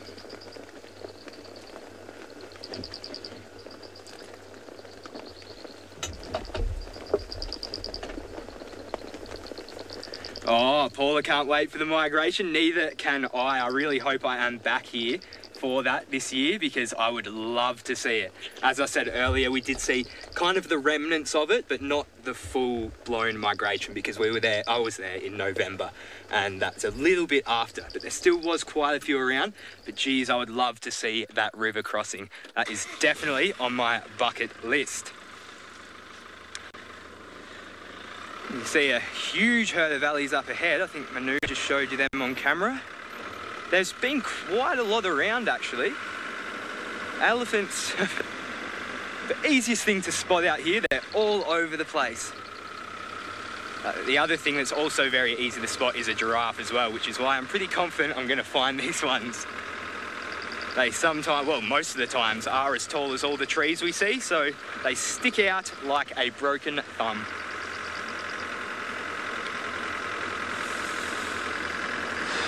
It looks like the rain is still persistent. It kind of hasn't stopped the whole day. Oh, not the whole day, kind of since about pretty much as soon as I came out here is when it all started, and it's kind of just been on and off. We've been taking these rain covers on and off a lot today.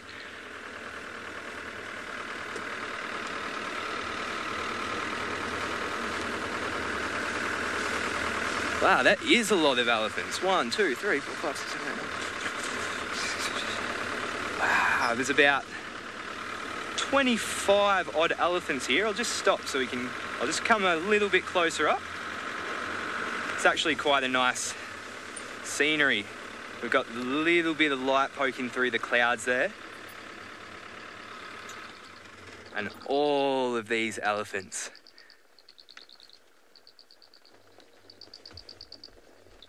Ravinda, what makes elephants knock down trees? Well, they do this for a number of reasons. One, as we saw just before with that bull, they like to have a scratch and sometimes they can accidentally knock it down. But they mostly like to snap off twigs and break trees so they can eat the bark of the trees and eat some of the leaves and anything that they can get off it. It's also great for them because it's also a strengthening kind of, not exercise, but obviously the more trees they break down using that trunk, it's going to make the trunk stronger itself. There is a lot of muscles in there.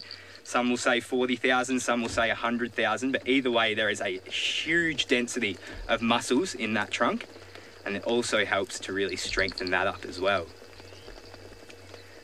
And sometimes they just do it because they are having a tantrum, especially in younger elephants.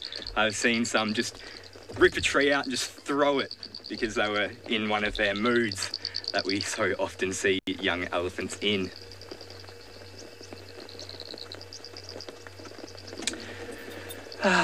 Quite peaceful actually. Might just stay here for a few more seconds before moving on. How good is that view? Something I'll never get sick of out here. Even on such an overcast, drizzly day, just that little bit of light getting through is enough to really... beautiful. hope you're all enjoying the ambient sounds. I'm not sure if you're picking up on that distant rumble of thunder in the distance as well. And the soft sound of rain, very beautiful.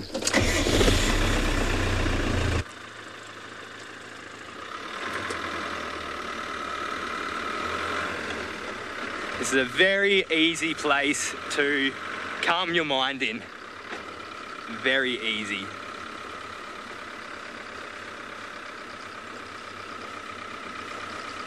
It's just a very zen place. Very quiet, very open. You can see for miles.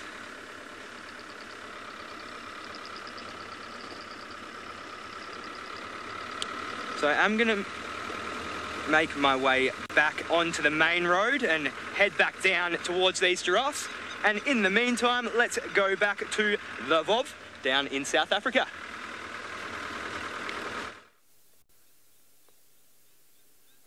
Welcome back, everyone. I do hope that Pat does manage to find those giraffes for you. In the meantime, we've got a little bit of a dove race for you right here. They are neck and neck at the moment. And in 3, 2, 1. There we go. The first one's jumped the gun. Off you go, guys. They're going. I got money on the guy on the left. Guy on the left. Sorry, everyone. We're just having a bit of fun here. Found 2 more Cape Turtle doves, also known as the ringneck doves, walking through, possibly a mating pair or breeding pair, and walking around looking for the seeds that no doubt have blown onto the road from the grasses off to the side. And nice to see them. They're very relaxed. Very, very relaxed, and they are very interesting. Doves make a very messy sort of nest in a tree, sort of like a platform stick nest, which they kind of stick together with their excrement. So not only do they make milk, they also stick the nest together like glue for their babies. And doves can only have 2 eggs because they can only produce so much milk for them. So that is one of the limiting factors behind doves. But there are so many of doves around, which goes to show that the production of milk and the only 2 egg policy is still a very successful strategy out in the wild. Most other birds, they hedge their bets by having more than 1 egg, 2, 3, 4, whatever it might be, 5, 6. And that's to basically try and have as many as they can to obviously supplement the population. But doves being one of the most prolific bird species we find around. But anyway, enough of these doves. Let's quickly go back down to Kachava and Taylor for a final view.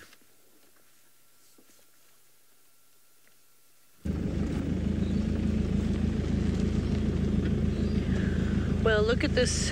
Finally, I recovered from my stall that I had earlier. And now we've got a spectacular view of Kachava just resting up in the tree. But unfortunately, we're not going to stay here for too much longer because there is a long line of vehicles wanting to come into the sighting. So it's only fair that everybody has a turn. But it doesn't look like she's going to wake up anytime soon. Her feet were just twitching, though. Not that that means too much. I think she's... Look, Puffy. That looks like such a great spot. It always impresses me how easy it is for a leopard to sleep in a tree like this and how they can stay up there without falling out of the tree. Hey, Senzo, don't you wish you could do something like that? Yeah, it would be amazing. Every time I try and climb a tree, goodness, it's a bit scary sometimes.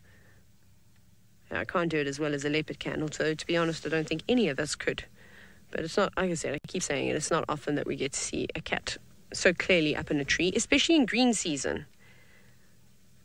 So that's perfect. Whether she's sleeping here all day, I suppose she could have been sleeping here all day. Like I said to you, it was quite nice because... Why was it quite nice, Enzo? Oh, because it was not too hot today. Because she's not really in the shade at all. But I suppose it would have been just out of the sun that broke this afternoon, or maybe she would have enjoyed those last warmth rays on her body. I was hoping we were going to be able to see some old suckle marks or something like that, but It's a bit of an awkward angle to try and pick up on anything like that. Also, sorry if I don't answer any of your questions. I don't have comms at the moment, radio comms. The weird thing is that sometimes you can move half a meter and then you don't have communication at all. Senza will do one quick closer position because Matt's just pulled out, but I think the next wave of people is coming through, so we'll have to do this very quickly. One of these, and then we're gonna have 1 minute sighting like this, and then we're gonna have to go, I'm afraid. No, it's a pity we didn't have the bright blue sky behind it, because that would have been really, really nice, don't you think? That would have been so stunning. It would have been a perfect opportunity for a silhouetted leopard, but I don't think that that's going to happen at all. We're not going to really get a sunset. I think the Mara is going to win this evening. Although, no, hang on, they just had torrential downpour and lightning and all that sort of stuff. So it could be fair game this evening for a sunset competition. Although I just hope the clouds clear a little bit so that we can see a bit further down and to the west. But sleeping soundly. She doesn't look too fat either. She probably could do with a meal. Senzo, can we just have a look at her stomach quickly? Let's just see if we can maybe see any of her. Can we? That's as far as we can zoom, eh? That's a pity. We can't zoom any further, I'm afraid. So it's very difficult to see any sort of suckle marks or anything like that. She doesn't seem to be having much luck. She's a young cat, though. This is only her second litter, all that she did have, and unfortunately didn't make it. Oh, we have a question from CNAC. Hello. What's the difference between South African leopards and a Sri Lankan leopard? Really not much at all. Other than I found that the Sri Lankan leopards' tails were slightly longer, so they've got a different name. It's Panthera pardus, just like the African leopard, but it's Panthera pardus cortea. Their eye colour, also I never saw any leopards with sort of blue or greenish eyes. They all have very sort of brown hazel eyes. And then the females were substantially larger than the female leopards here in Africa. Even the biggest female leopard I've seen, which was Warthog Wallow, she used to live down like in Sabi and Lion Sands, and I think she popped into Kirkman's as well, but this was a little while ago. And yes, that's really it. The tail length. But I didn't see any monster male leopards. I saw some that I think Tingana could have even been bigger.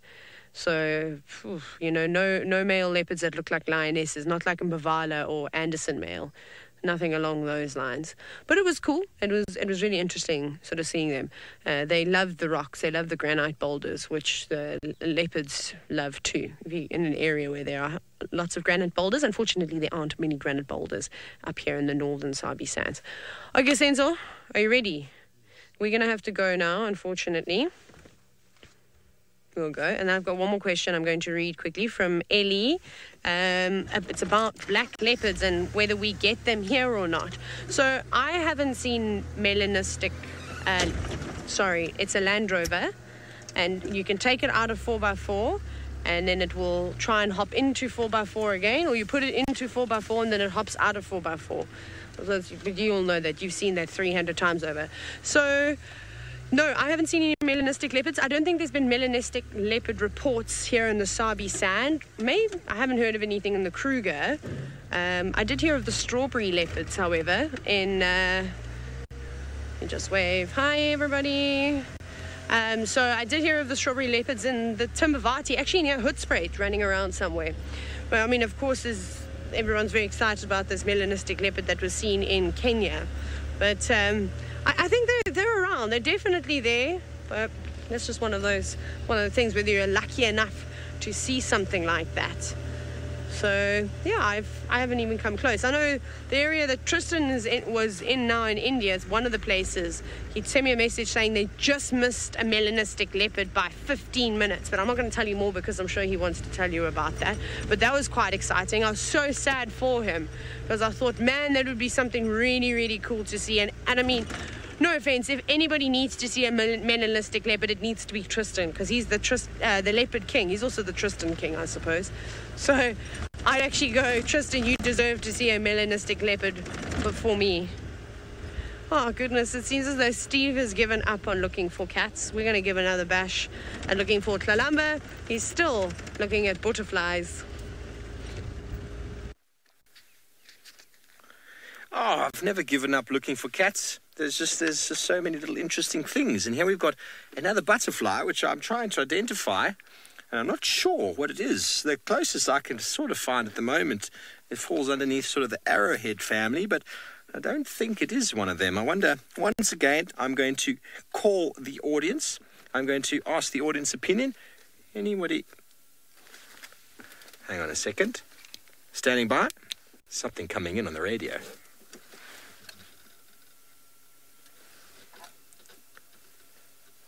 No updates at the moment on Voidseller that I know of. So just getting an update there from the west. I thought maybe last few times I've had radio calls like that. Hukumuri is coming in from the east or the west. And so I was very excited to try and catch up on that. But anybody, #SafariLive, can you tell us what butterfly this is? It kind of really does resemble part of the arrowhead family. That's all I can sort of see at the moment. But I suppose if I just keep... Okay, so Kirsty is an expert at butterfly. She calls it the white, brown, orange, stripy butterfly. That sounds very, very accurate, Kirsty. I reckon that is probably exactly what it's called. Compared to some of the other scientific names, I think that's pretty short. That's a pretty short scientific name. I'm just going to keep paging, and I'm sure. I mean, you'd think with that very white sort of line on the wing there that it would be quite a characteristic butterfly to find. But I've got a really nice book. I've got some beautiful photos in it. But I'm going to keep turning until one of you back home tells me the answer. Or I find it first. What do you think, Craig? Who's going to win? Me or the viewers? I reckon the viewers have got much better chance at this. Craig agrees. The viewers have got a much better chance. You can probably hear me turning here. I'm trying to turn very quickly so that I can win. James Richard, you say it's a two-pip policeman? Well, I'm now going to have to look in the front of the book to find the policeman's. 358. Oh, I was only on 246. That's a little way to go.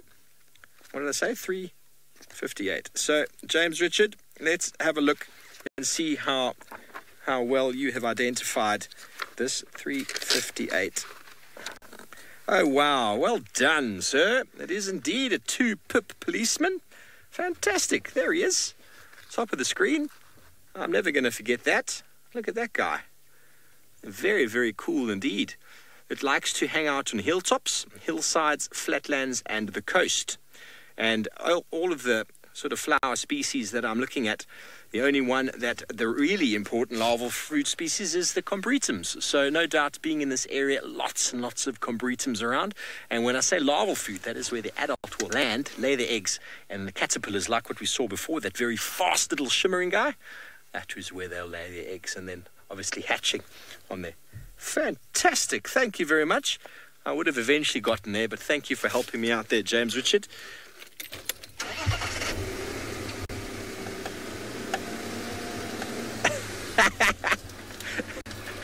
Okay, good. I'm glad Child of the Universe added that little bit on the end. She said the guides have to be limited to 2 lifeline calls to James Richard. So at least it's not to the audience. I can ask more of the audience then. Great. So that's awesome.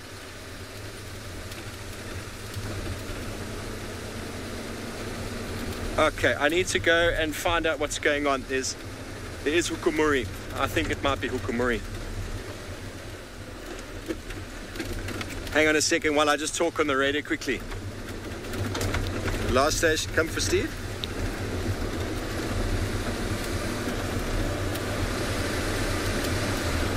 He's busy talking to someone else.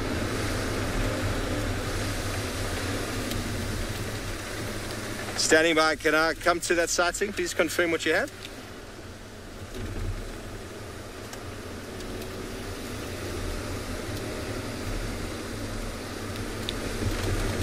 I think Taylor's right there. She's very, very close. She's been in a Kuchava sighting.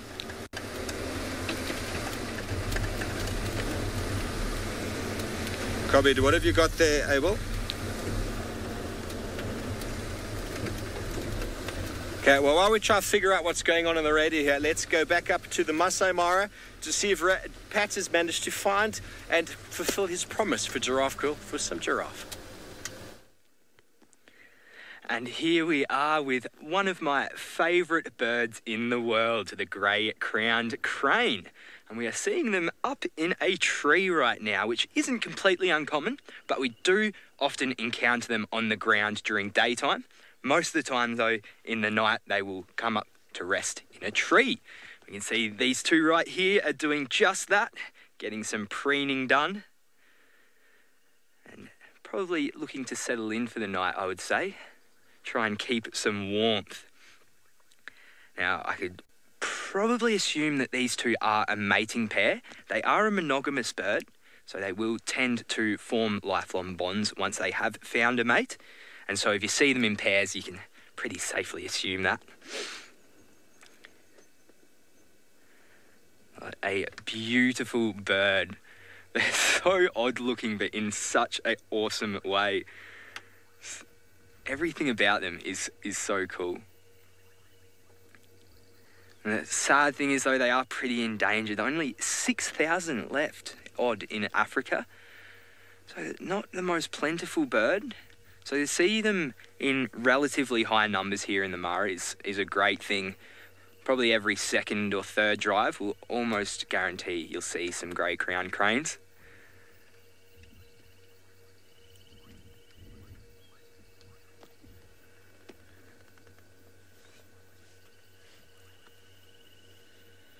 All right, well, just another little cool sighting on the way back down to the giraffes. I'm sorry it's taking such a long time, but things just keep happening. Before we had a hyena come right up to the car, but then it kind of just went off before we could get live again. So we've had, yeah, quite an interesting little road trip. Diane, can birds fly in rains and storms? Well, some species can, but it is quite cumbersome. Obviously, you can imagine birds being so light, they can easily be weighed down by things like water, which has a pretty big it kind of collects in the feathers in a way and can weigh a bird down. So you'll not often see birds flying about when it's raining heavily, but more often when it's spitting a bit. For example, when it was absolutely hammering down before, we were struggling to see anything at all. There was not much movement. Oh, just got randomly quite a lot darker. I think the sun must have popped behind a cloud or something. It's the quickest kind of darkening I've ever seen. That was really strange. I'm not sure whether the camera picked up on that or not, but it just went from being kind of bright to a lot darker. Everyone's wondering where my shuka is. Well, here we go.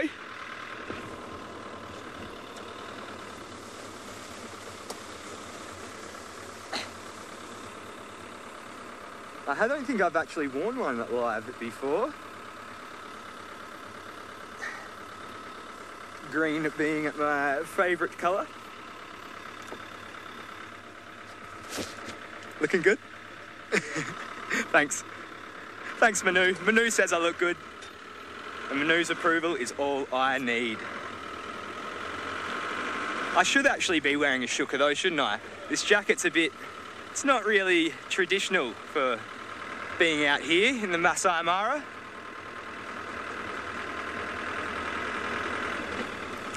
We actually went and visited one of the villages yesterday and just got a bit of jewellery and spoke to some of the locals and that. They're such kind, nice people, the Maasai. Well, here's a link that if you had have asked me a couple of months ago if I would do it, I would have said no because she didn't work here. But let's go to Taylor. Hi, Taylor.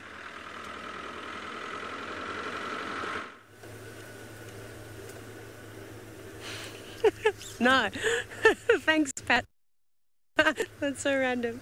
No, used to though. Yeah, so let's see your bling. Let's see your jewellery. Show us. Hey, Senzo? Oh, look, a Dacre. Maybe we'll get this one. Just put... No! Yes, we got it! Longer than the first one, so it was an improvement. Oh, no, but I'm not... You can't just have a sugar. You said you... Did he... The bangles and the necklaces. Maybe he got little anklets. I don't know what Pat's into. You never know. He's an Australian, for one. Anything could happen. I don't know what road I'm on. I think I'm on Leadwood Road. I'm pretty sure I'm on Leadwood Road. We're going to go back. Did I miss all the turn-offs? I must have, hey? Oh no, they're coming up. I want to go back and just see if Plalamba is still around. It's just weird that there were no tracks out on the road, so I don't know if she just was maybe sleeping in the grass and she's so comfortable with the vehicles. Maybe she just didn't want to lift her head and be spotted. Maybe she's learnt about safari vehicles and how annoying we can be already. So we'll do one last little drive through that off-road track, and then we'll probably venture on elsewhere and maybe do a little boundary patrol, maybe all the way down Gari Main and Triple M, just to see if the Nkuhumas, the lions, don't come back.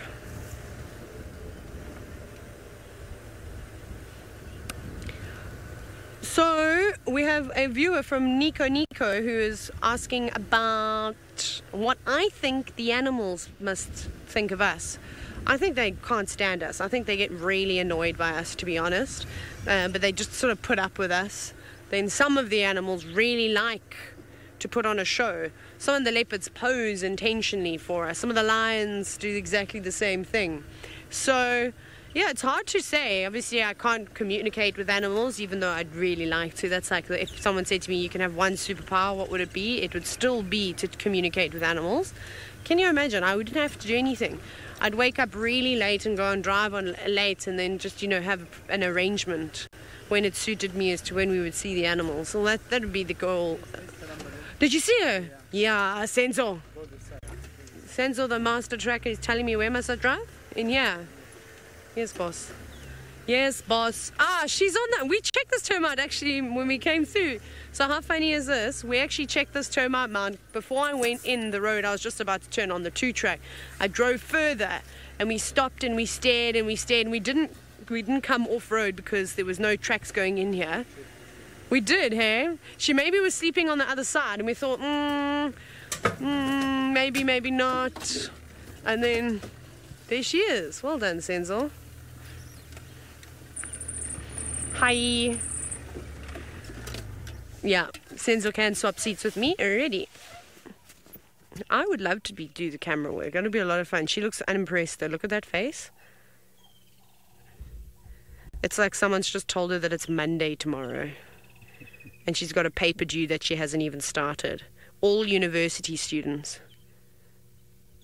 And now just thinking about that has made her exhausted and she has to have a nap. She is petite though, hey? Now when you see her like really out in the open. This morning when she was curled up on the termite mound and walking through the long grass, she didn't really, I didn't think, give her size away. But now that you're sitting and, well, we're looking at her face on, you can see how narrow her chest is. Especially considering we saw Kuchava and she's obviously a fully grown leopard. She's filled out quite nicely. She wasn't particularly thin. She's got little stumpy legs though. But it's not, it's just the way she's sitting. She's exhausted. What have you been doing all day, girl? Oh, there she goes. Oh. It's Bossy Donna. Yes, Fiona, she does have her Tundi face on. She definitely does. You're so petite, little girl.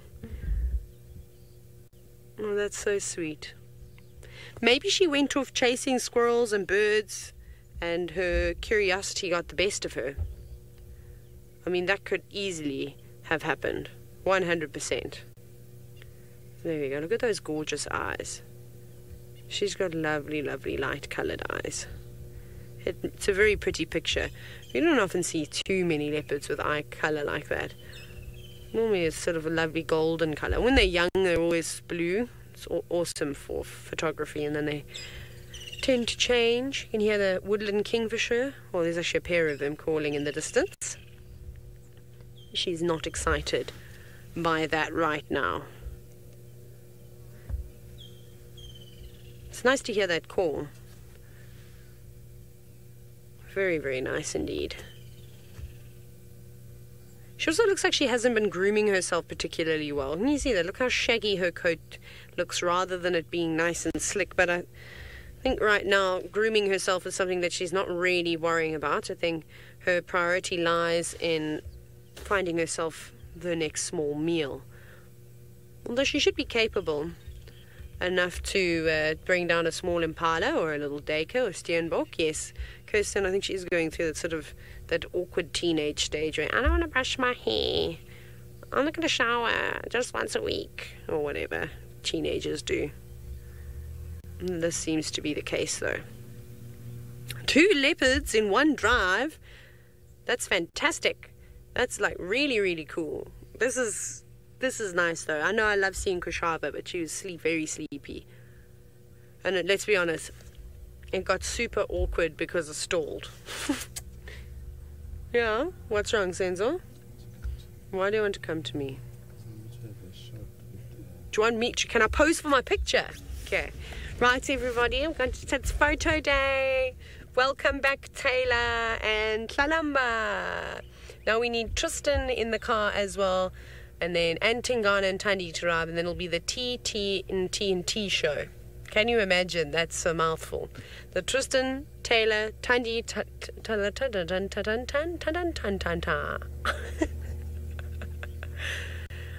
When is Tristan coming back? I don't know. I think he comes back on Wednesday, but I don't know if he starts on Wednesday. But he's coming back. Are you really ready for the Tristan and Taylor show? That's going to be hilarious. I'm so excited. It'll be amazing. It'll be a lot of fun. There we go. I hope you got my good side, everybody. If it's not good, I will complain on Twitter. Don't think I won't. Let me guess. You're going to go to Steve now because he wants to have a look at some butterflies or maybe a caterpillar, or perhaps he's found you a cat in a hat.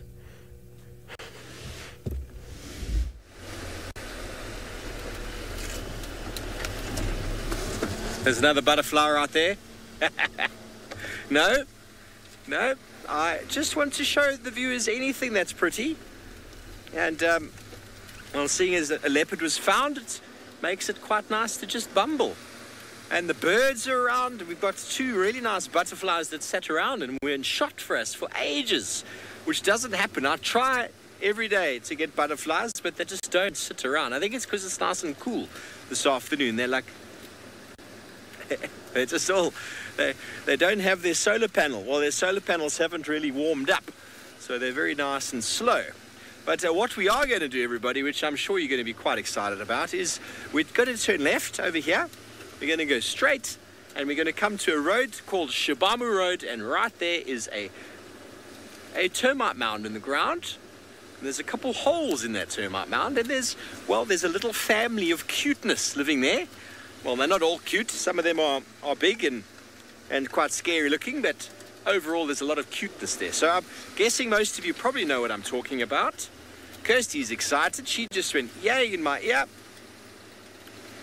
So the radio that was going on before was just one of the Djuma stations or Bivasuk stations calling in the leopard that they found in a tree that obviously Taylor has been with already. So he was calling it in.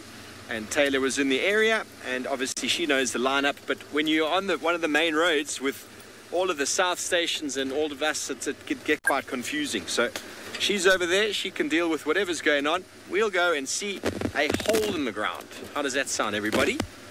Sounds exciting? And maybe a butterfly or 2 as well along the way.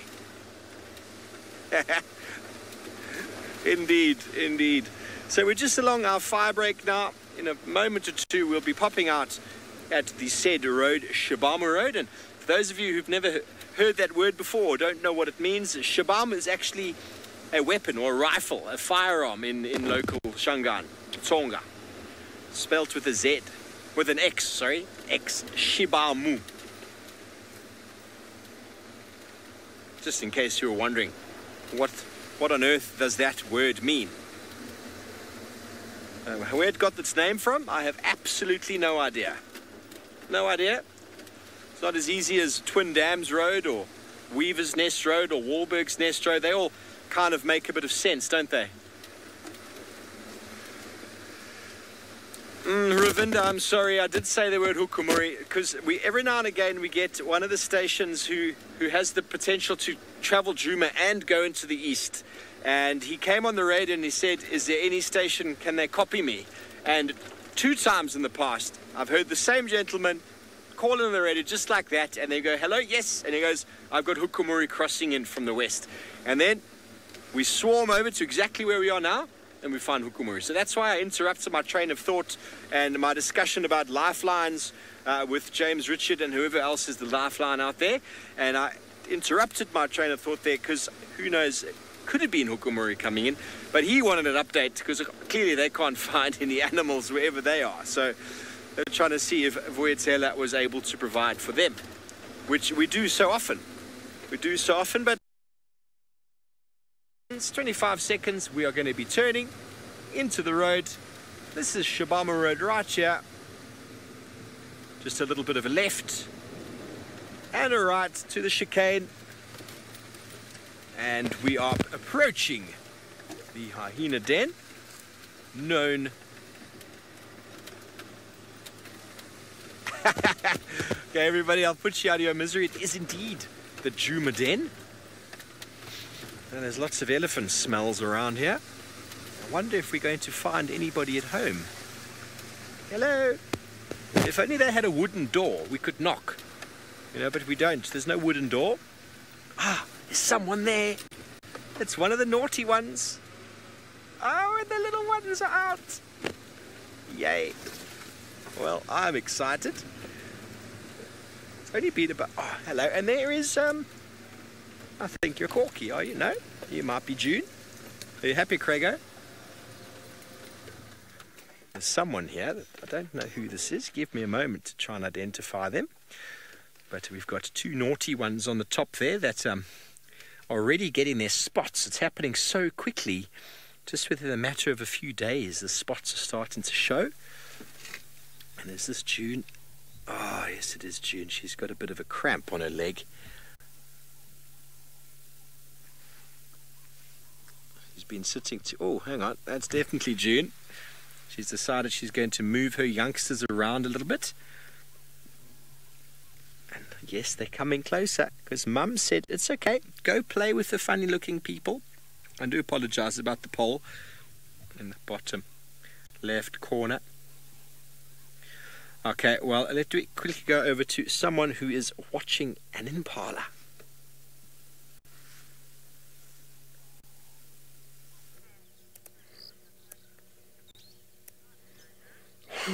Yes, we're watching the impala, watching Tlalamba, who's also watching the impala.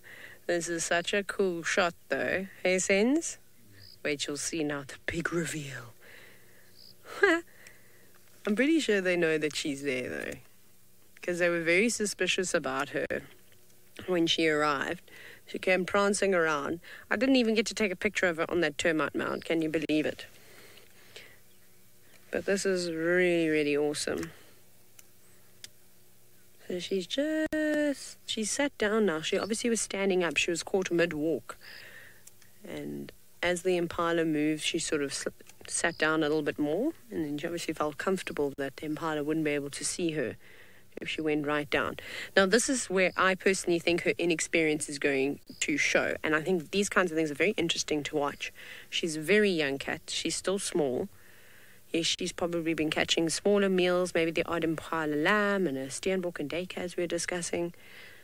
But for her to bring down a fully grown male impala, they're at the fittest that they're going to be for the entire year, that would be impressive. I'm not saying that she cannot do it, but it's definitely going to be a big challenge.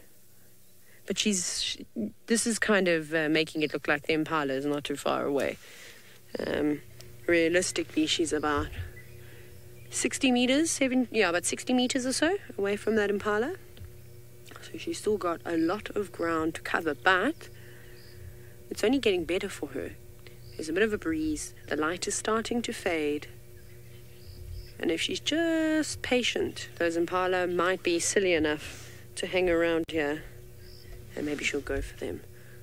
Right, we're definitely going to stay here and see how this plays out. Steve, however, has not got such a serious sighting, but rather one that will make you smile.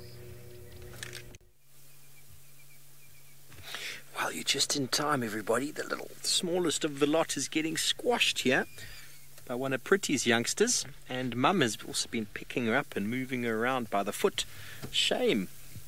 That's not a very nice life. June, obviously being the lowest ranking female member, feels the need to try and discipline these youngsters and keep them in order.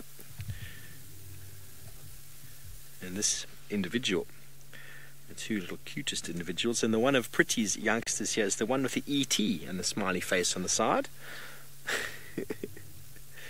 Is the one who's going to come right up to the vehicle, as always. Come and smell my shoe. I do apologize for the poles. We have no control over where the hyenas move.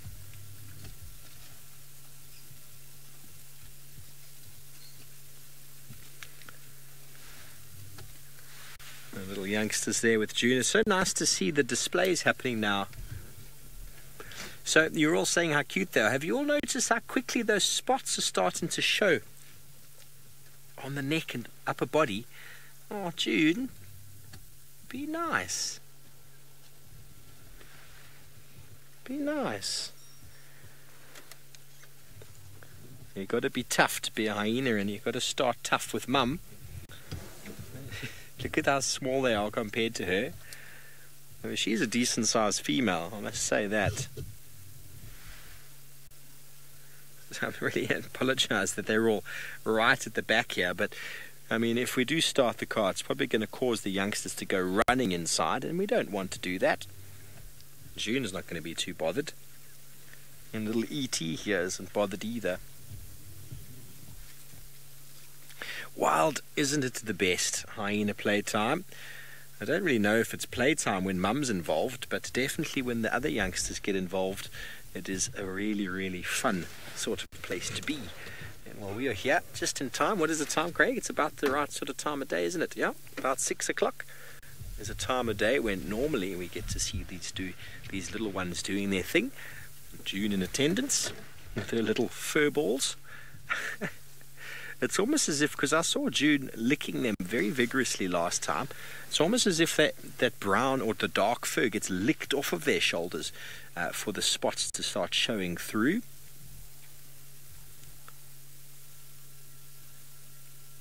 But at least June's ears are looking a little bit better, I noticed before, just behind the pole of course, but they had lots of bite marks on them the other day when I was here. What have you seen there, little one? Is there approaching, something approaching? There could be. Benefit of the den is the hyenas have the opportunity to quickly scamper to safety if there's any danger. It's always great when we do find an adult in attendance, because then that means the youngsters are brave enough to come outside. But I still haven't seen Corky around, not Corky, Pretty around this den. I've seen Corky a couple of times. Corky's the one who actually we found the den with. She was here when Hukumuri brought us here. And of course they're all going to go onto the other side where we can't see them.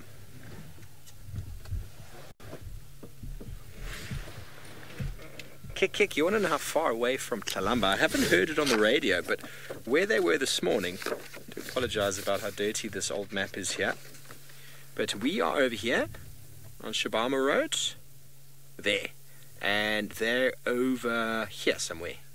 So about 2 kilometres, 1.5 to 2 kilometres, so maybe just half a mile. 700, yeah, just under a mile, not too far. Okay, so a little bit further than I just showed there, so about double the distance, a little bit off, not far actually, another few hundred meters from where I showed you. But I don't think Tlalamba and these hyenas will really have anything of interest to show each other. It will, or should I say, it'll only be interest, smells and sights, and I wonder if she's ever seen a small hyena before. She's only ever been plagued by the adults who always come and try and steal her food.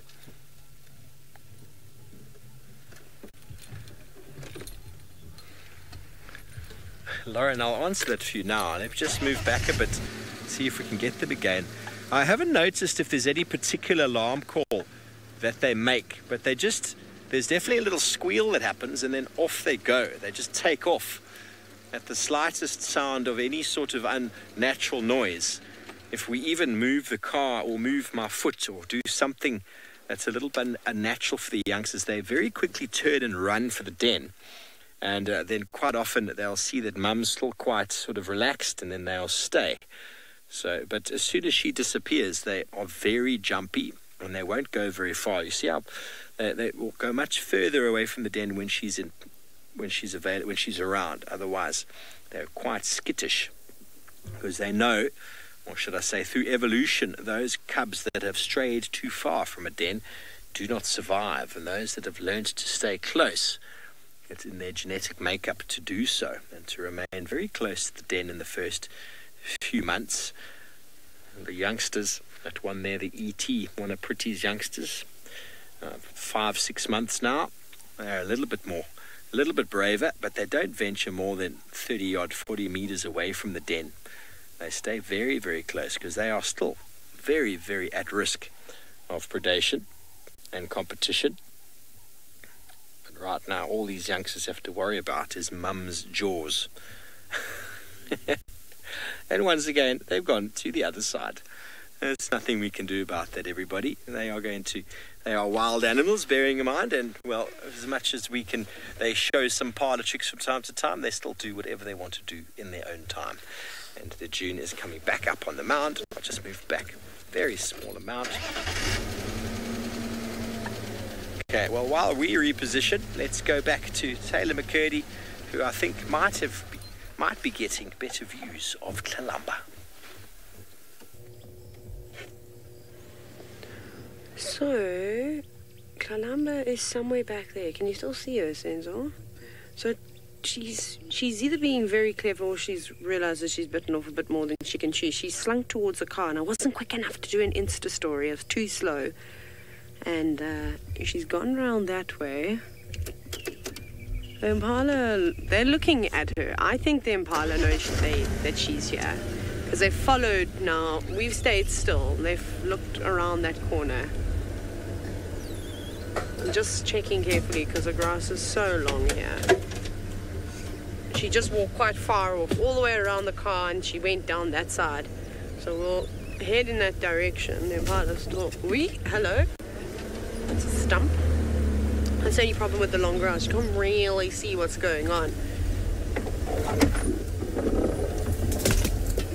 So we'll just go back the way she went, all the way away from the Impala. Huh. She's going back to where we had her this morning, but now I've lost her. Keep an eye out, Senzo. So I'm going to focus here. I just want to make sure I can pick her up again. Kalamba, you're so small, you can just hide away. Don't hide away. Just take a quick moment here to scan. So she's gone into this long grass over here. It's going to be hard to see her. I didn't want to move too soon, though. I wanted to make sure that she was completely out of sight before we moved, so that the Impala couldn't see what she was looking at. Huh. Can you see her, Sens?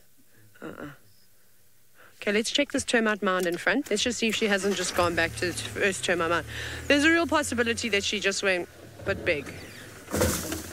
I'm a little bit small. Just gave myself a fright, as I normally do. No. She's not back here, which means she must have gone that way. Kalamba, you are taking after your mother. Don't give us the slipperooski. Now. Okay, we'll reverse, obviously. Okay, let's go and see. Where'd you go, Kalamba? Where'd you go? Let's take a wide berth. Try and navigate. Oh my goodness, there's a log and a half here. I'm going to climb over it. Are you ready, Senzo? I might have to first get low range it. It's not... Momentum. Hold on, Senzo. Am I on the... Oh, can you see her? Okay. Then we'll go around. Sensor spotted her while I was trying to climb over the log. There's another termite mound around here, so we don't need to go over the log anymore. Thank goodness. Whew. Where is it? So Sensor's sitting a lot higher than I am. I can't even see the termite behind the wattle. That one there. Okay, cool. So I can't even see the termite mound, but it sounds like there's a termite mound behind this wattle.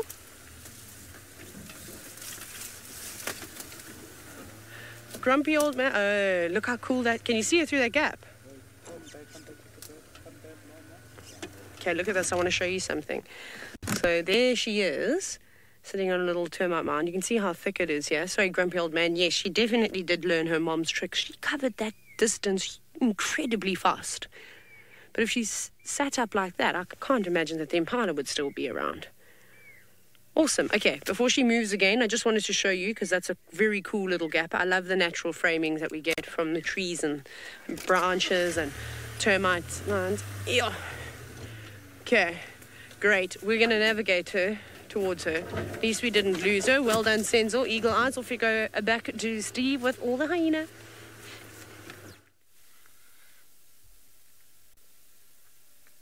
Thanks, Taylor. Good luck there with the little princess. Well, these hyena are not behaving very well. Mum has had to pick up 2 of them individually and carry them back to the den, and they just follow out again. She doesn't seem to have the right technique. Thandi always used to basically give that look, that snarl, and Columbo would just stop dead in her tracks. Whereas here, Mum picks them up, drags them back by any appendage she can hold on to, and then just chase her back again. I'm going to go around that side, Craig, see if we can get another view of them, because they've gone onto the eastern wing of the den site, which from this side is very unviewable. Haven't had them playing around that side quite yet. It's always the first time.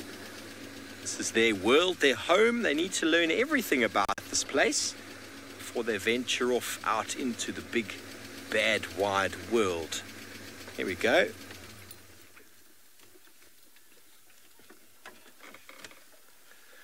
Robinson, nothing that I've seen. You know, I mean, all sorts of things can sort of cause them to change their den, being it parasite loads or even the presence of predators too many times, so like the real estate. But I don't know what it is that is the initial or the whatever the call or the sign that suddenly says, okay, today's the time to change. It might be once the youngsters are at a certain sort of size that they can either walk or be carried. I really don't know. Obviously, it would be easier if they could just follow her to a new den. And maybe that's why she's picking them up so many times now. Maybe she's getting ready to try and take them somewhere new.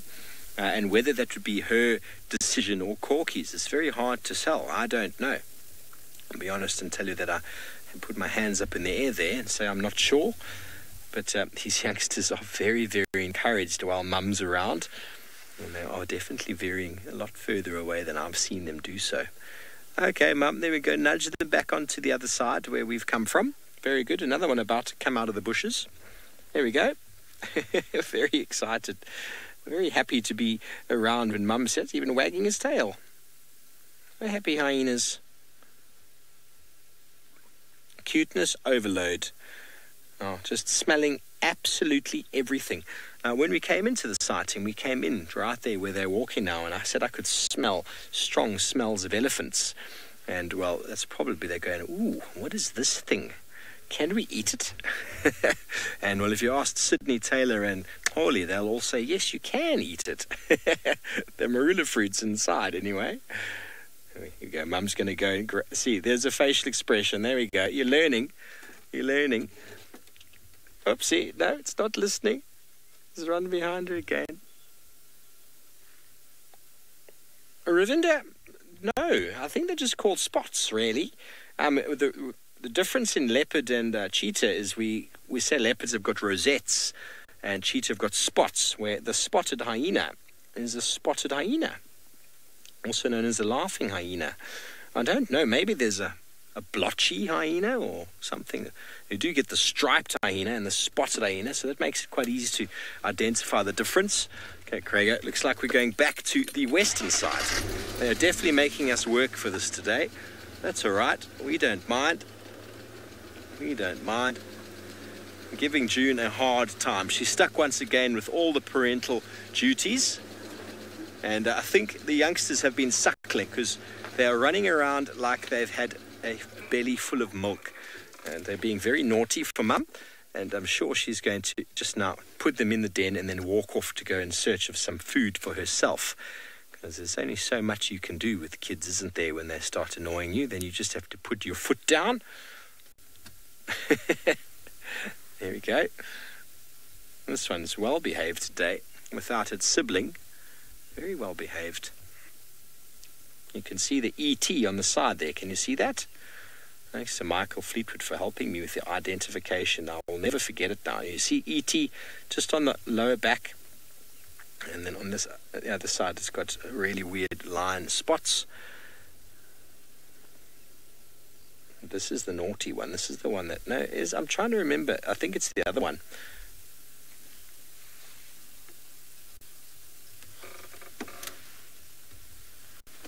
So I only got the end of that, Craig. Something Chris Rogue said. This is an awesome birthday present. Oh, Chris Rogue, if it's your birthday, we wish you a very, very happy birthday. There we go. This is Chris Rogue. Happy birthday to you. Well, the hyenas are here for you today, and well, we're glad we could find them for you. There we go. They're going to fall in the hole, and June is going to give me a little look and say, why are you parking here? And it is indeed Jamie Patterson's birthday today as well, Stefan Winterboer's birthday. So happy birthday to everyone out there who is turning, however old you're turning, on the 3rd of March, this lovely 2019. Well, we are surrounded now by hyenas. I am in a position... Oh, don't be scared. There we go. She's herding them. Sorry about my head. Herding them. It's getting to that time, normally about 6:30. When the bell goes and the youngsters all have to move in to the den. And it's interesting to see an adult so active around a den like this. It's definitely giving me the little evil eye there. Okay, June, I'm going to reposition myself so that I'm not giving you any giving you space. These youngsters are very close. See how they respond when the vehicle starts? Now I'm going to give it a moment. Let them smell us. Hello, little guys. How close they are here. Sorry about my body. You can just see how close they are and how relaxed they do become. That's all habituation due to the fact that the adults are relaxed to us. If the adults were not relaxed, it would be a different story. Now you see they're looking around going, where's Mum? Where did she go? She walked behind the car. Hello, little one.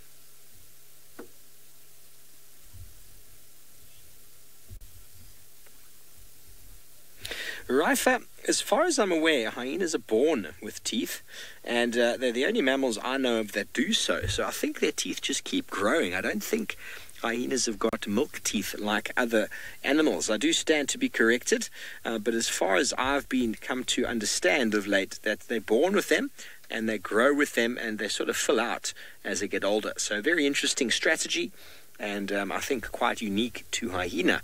But I do stand to be corrected there. I do know that they're the only sort of mammal that I've ever heard of that's actually born with teeth already erupted, which is very, very unique. And that's obviously to bite straight out of the womb. Very feisty little animals. So I think as their mouth grows, the teeth grow with them. If that is... Whoa! Hey, that's my foot. You little naughtiness. This is definitely the naughty one that likes to smell my shoe. You might have heard a little bit of a bang. That was it knocking its nose on the panel next to my foot.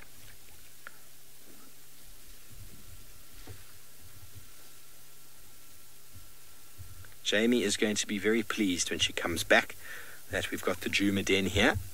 I sent her a few photos today of these naughty little hyenas for her birthday to say the hyenas send their regards.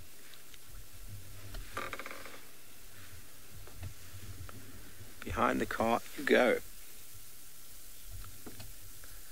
So a lot of you have been asking when Jamie's back. I believe she is arriving back on Tuesday with Tristan Dix himself. I thought he was coming back a little bit later, but he's back from India soon, and I think he's back on Tuesday. Don't hold me to that.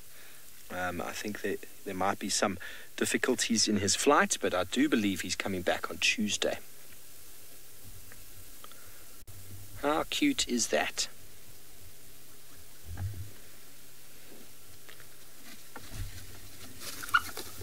What happened, June? What happened? June is chasing something. There's another hyena coming in. There's another hyena coming in. That June has decided, I don't want you here, hyena. Let's go see if we can see who it is. She lifted her tail. You heard those squeals, didn't you? There's the hyena off to the left. You heard those squeals. Sorry about the roof, everybody. Here's the other one over here. Craigo, let's see who is that. So June's posture changed and she started running away from the den. All the cubs, I keep saying that, they bolted for the den and they went in. Now I can't see any characteristic spots or tears on the ears. So who it is, I don't know. I'm sure we'll know in a minute, but the one youngster is on its way to go and say hello, so I don't think it's a threat to the den. It was just the shock appearance of someone coming in. And let's see what happens here. The one youngster's about to approach. A beautiful pink light coming through the clouds now. Now, I thought June was the only Juma clan female to have no markings or proper markings on the ears. If I remember, Heart has got a gouge, Corky, Pretty have got gouges. So who is this? I'm missing a name, am I not? I am missing a name. Anyway, if any of you can identify that individual that is on the shot. Oh, Ribbon is the other one, and Ribbon has got very characteristic lines on the side. You see the youngster on the right was busy pasting that sort of hyena behavior where they take their anal gland and they secrete a paste onto some vegetation, something that youngsters practice and do a lot around the den, something the adults do away from the den as a form of territory in the bush. Okay, well, we're going to try and figure out who this individual is. No idea at the moment. Seemingly not a threat at all to the youngsters. So while we try and figure out exactly who this is, we're going to go about 2 kilometers or so to the east to Taylor with the Princess Tlalamba. Look at all the beauty that is in the shot. The most gorgeous elephant most of you have ever laid eyes on. And then there's also Tlalamba, who has now got a halo over her. Isn't that gorgeous? I should also be taking photos of her because I could get very nice backlit shots. But the people come first. All of you watching, I will not click away just because I will just now. And I'm going to use my opportunity to take an illegal photo earlier. But also look how gorgeous this is. I think this is a picture-perfect shot to showcase Juma with Taxon and all his guests, a jackalberry and a beautiful South African sunset with all those colours. It is totally gorgeous. Hey, Seds, why we're going to take a picture together. Everyone ready? Oh no, got to open the phone there. This is what I shall be photographing now for Instagram. Is it nice, Senzo? Is it the same? Shall we compare? Wait, hang on, we're going to show. I have to bring mine closer. Look. How nice is that? Beautiful. We'll need some work though. Love a little edit. Hey, Senzo? Senzo's is much better. Of course, he's a professional. I just sometimes pretend that I can take pictures. Yay! Please, I hope you got some screenshots of Maurice and Tlalamba. If you didn't, you have to go back and stop watching live so that you can get screenshots and hashtag SafariLive and share them. Because I need to post them on the at SafariLive official's Facebook page. Senzo, is this where we tip the car over?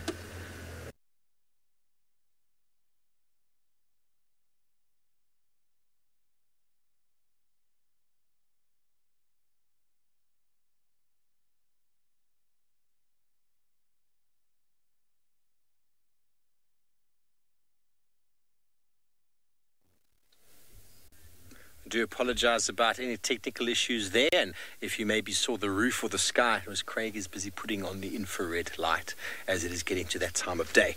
So I'm going to move over just a touch over here. We don't know who that hyena is there, but there is some beautiful skies on our right-hand side coming through with obviously hyenas as well. So let me put you there. Are you happy, Craig? There we go. Beautiful pink of the evening. We thought it might rain. I sillily put on the roof, but just to be careful, put the roof on. And now here we are in a beautiful, beautiful afternoon. It was very humid today, so it had the feeling rain was on the way. But, well, if anything, the humidity has only emboldened these youngsters who just before you came back to us, June had around the neck and was throwing back towards the den. She's going to go back to whoever this other hyena is. I still haven't managed to identify. It's rolling around in something on the ground. But while we put on our IR light, let's go back up to Patrick Fitzgerald in the Masai Mara.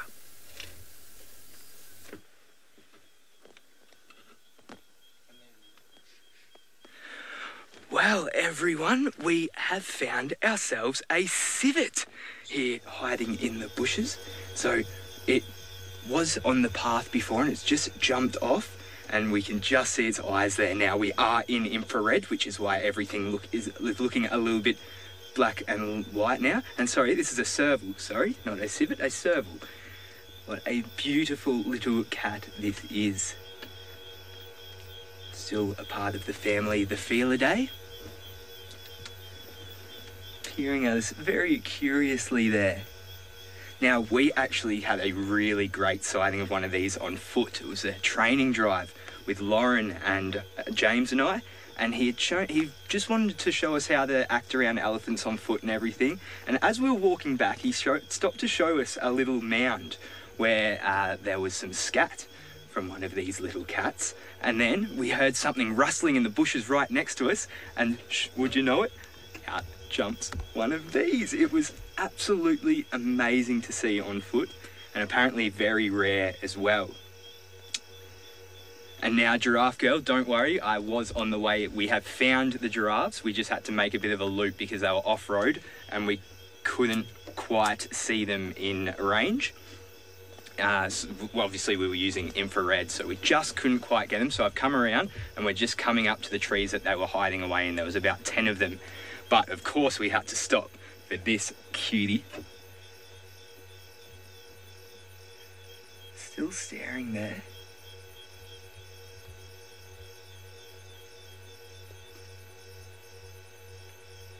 They do kind of resemble a very small leopard at times.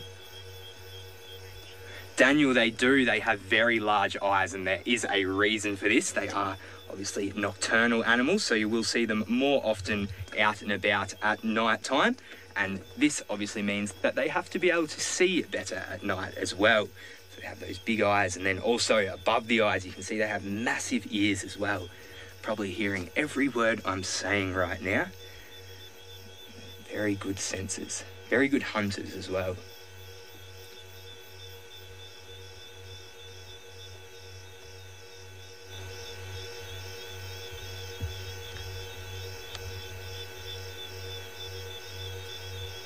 How good is this? Just sniffing around, watching us from the bushes. As I said, it was right on the road as we were, well, not the road, the path that we were taking. Everyone's saying that they're loving the background sounds as well, and yes, I love it too. The night time here is a very peaceful time, apart from the occasional whoop. Even that, once you get over the eeriness of the whooping of the hyenas, it's actually quite a soothing sound.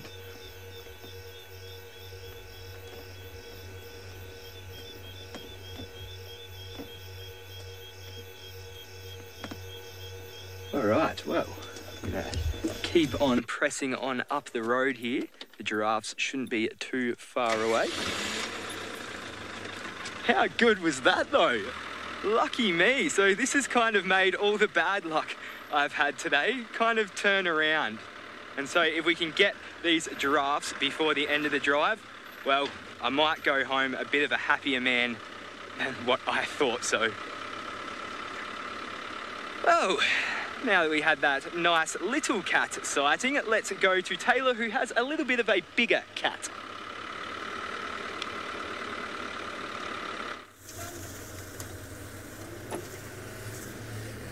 What did you say about me? No, I'm joking. Haha, just jokes. I've heard it all before. Right, young Talamba, I think she was going to come for a drink, but she surprised the person who is on Sundowners. Then she got a little bit nervous of them. So here she is.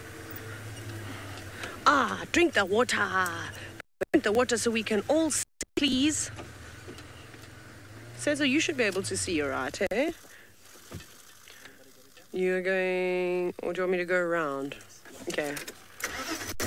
We're maneuvering. We can't see, so we're going to sneak past the photographers. We're just going to take a little look. We're not going to get as great of a shot, I'm afraid, but it's okay. We'll let the photographers have this one.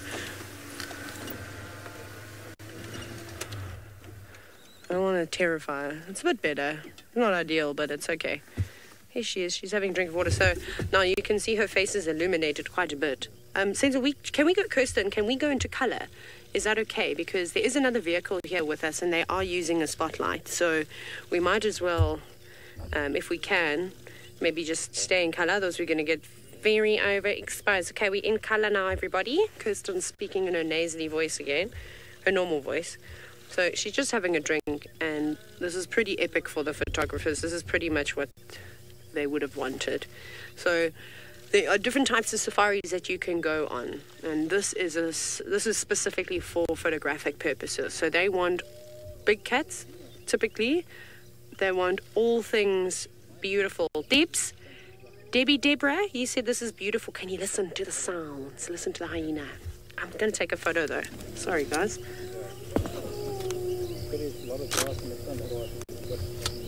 Messed it up as usual. I can't take very good pictures, everyone.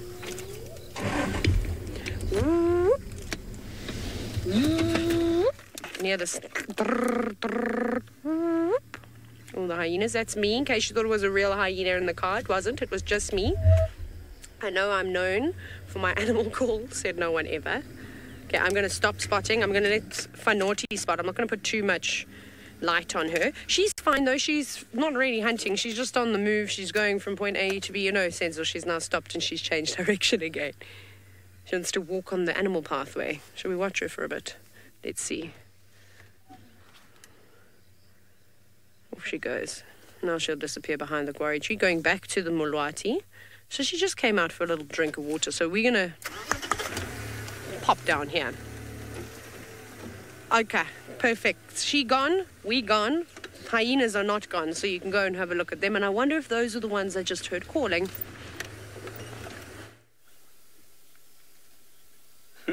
Well, all the youngsters are out now on the other side of the road. Well, not the road, from the vehicle, from us. And I haven't seen that other hyena again. But I'm going to assume it was ribbon because I didn't get a proper look at it, but I didn't notice any sort of really big sort of cuts out of the ears, but I couldn't really have seen the left one too clearly. And Ribbon does have a little bit of a mark on her left ear, but she hasn't materialized again. So I wonder if it is indeed her. It's definitely a hyena that they know, and it was quite a big one as well. So Ribbon definitely is higher in the ranking than June is. And she was just towards the back there a moment ago, and haven't seen her since. We've heard some hyenas whooping in the distance. Normally the calling call to bring them all together. Chris and Crystal thought it might have been a male. Okay, well, I stand to be corrected. I didn't really get a good enough look. I thought by the size it was a female, but I do not know. I'm not 100% sure. But they're all behind me now. Very difficult for me to move, unfortunately, everybody. Okay, now, you think I can move? Craig? There we go. Here they come again. June's going to bring them back to the den. And there we go. 3, 2, 1. Bedtime. Daniel, a good question. I'm not really sure how good it is.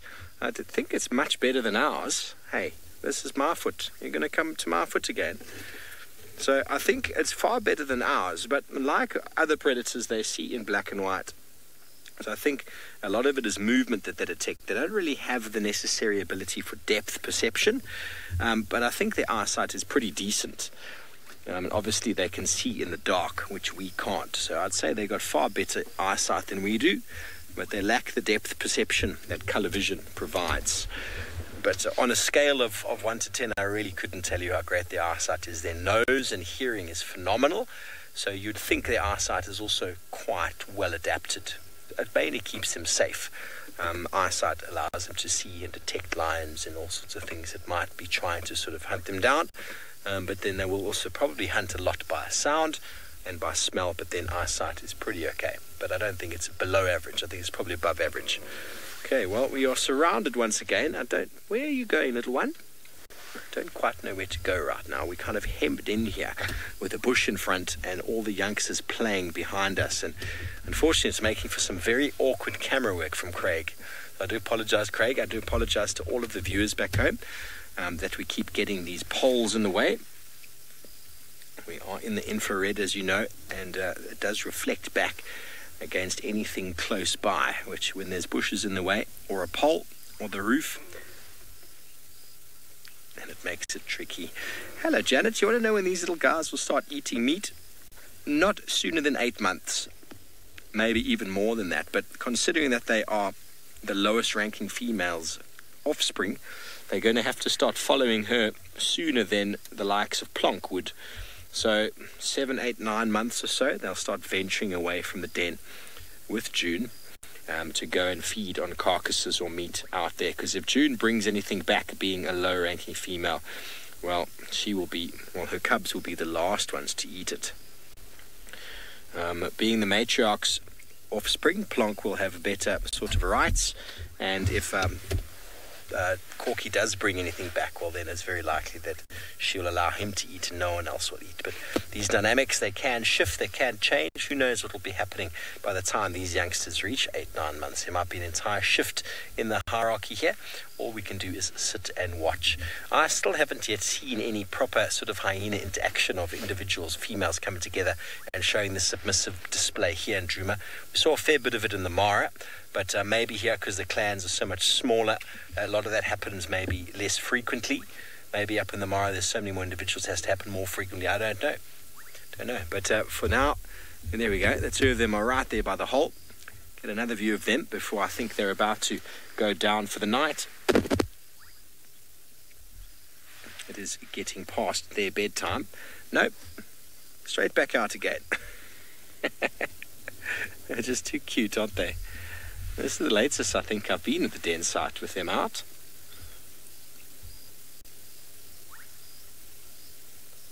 Uh-oh, they found a stick. That stick is in serious trouble. That stick is in serious trouble. There we go. Well, I was watching before when you were away from us, and one of the youngsters is definitely the less dominant, because not only was its sibling giving it a beating, Mum was coming and picking the sides of the one that was giving it a beating, and actually picking it up by the back leg and dropping it on the floor while the other one was having at its neck and its ear. So it's not very nice if you think you've got a fair game against someone of your own size, and then Mum comes along and tips the odds in the favour of the other one. Maybe she's got a favourite. Okay, well, there we go. There's lots of energy here around the Djuma Den. I do apologise once again about all the metal in the way. Lauren, I don't know where Plonk or the other one of Pretty's youngsters are. Plonk's been here most of the times I've come through. It really is quite strange. I mean, Pretty, I haven't seen her. Has anyone seen Pretty? I think she was seen around here. Or her cubs are here. They're not dead and they're not emaciated. So I really don't know. He's probably, maybe he's having a bit of a sleep inside the den. Maybe he thought it was also going to rain. He slept in. Maybe he's having a movie session with the other youngster inside there. Just cuddled, waiting for the night to come out. Maybe they're feeling a bit brave. They're going to have an all-nighter. I really have no idea. But here we go. We're surrounded once again. June is sitting there nicely in the open. You'd think that maybe the youngsters wanted to suckle. but they don't. They keep running. It's a game of ping pong tennis. I don't know where to look. As soon as we look left, the youngsters run right. As soon as we look right, they run left. Bearing in mind every run, this is live, and we have no control over these animals. They come and go as they please.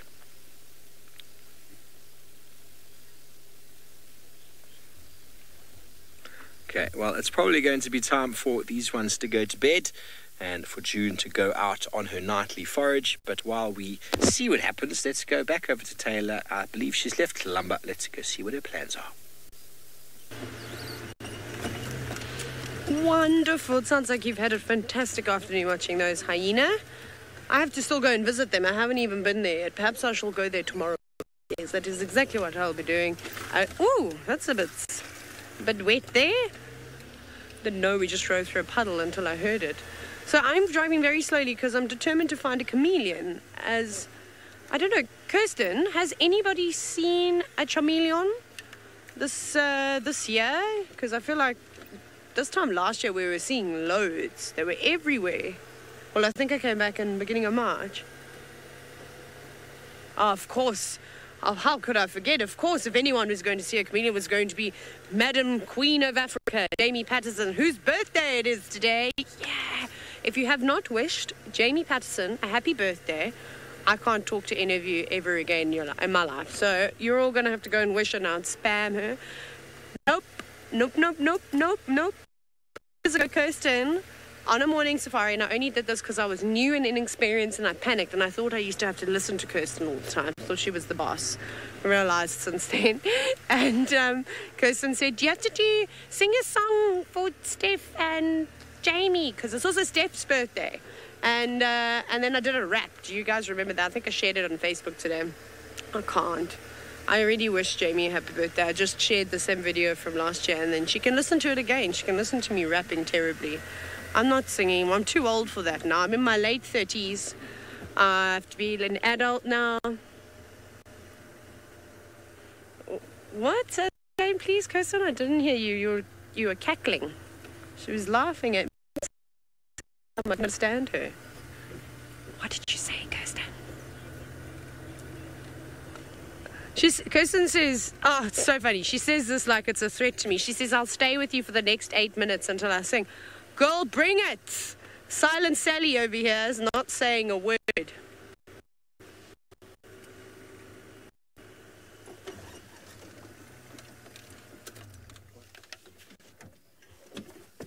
It's just beautiful. That's all the Sensor. Oh, I was supposed to do my point. Wait, Sensor, do you know what? Can you come back to me like that? I want to try something out. Are you ready? It's a dance move, though. Okay. I'm going to do the Mexican wave and then I'm going to point there. Okay, you ready for this? Okay, 1, 2. So I'm going to do that for you from now on when I see something amazing. How does that sound? Yeah. Good. Do you like that move? Do you think if I use that move in the club, I'll be popular? Sensor is now nodding. What do you think? Should we do a poll, Kirsten? If I did that move and pointed at a man... No, I'm joking. I'm only joking. He'll probably run for the hills. But I think that's quite a cool move, though. But it's very pretty. The light is starting to fade now.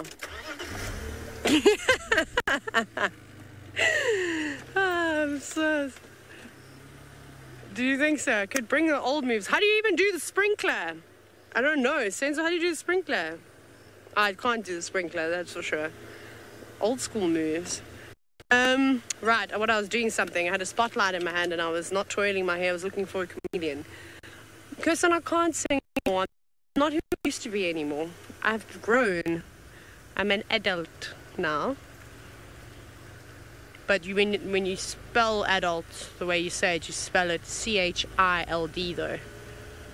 Yeah. So, I'm not going to sing. You can stay with me till tomorrow. Maybe I'll sing in my sleep though. Until tomorrow morning. I'll go. Someone bring me dinner. That's fine. Finally. She has given up. Right, off you go to Pat to the Mara. He's failed at doing something else, but potentially he could redeem himself by singing Stephen Jamie happy birthday. More bad luck. So we were right there, close to the giraffes, and the path was just so muddy that we had to punch through this really bad bit. And I think the engine obviously got a little bit loud and it just startled them, and they just kept running and running. And obviously at night, Taylor's just saying that if I can redeem myself if I sing a song. Maybe. But back to what I was saying. So they just ran off, and we tried to catch up to them, but they're such high alert at night time because of all the predators that are out, especially lions. So they're really kept on their toes at night, and I think we startled them. Now, Emma, what was it that Taylor said that she wanted me to sing a song about? I didn't catch the last bit. Apparently I need to sing a song, but I'm not sure what about.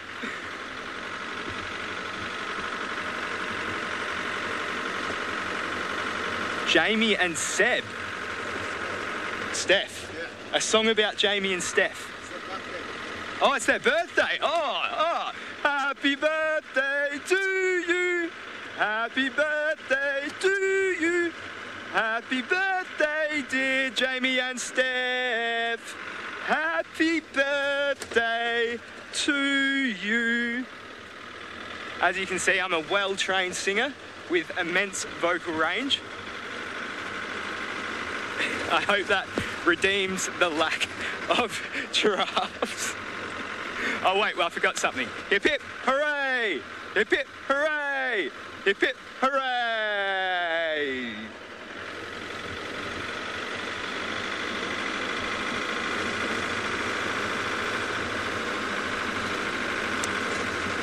I'll be here all week, guys.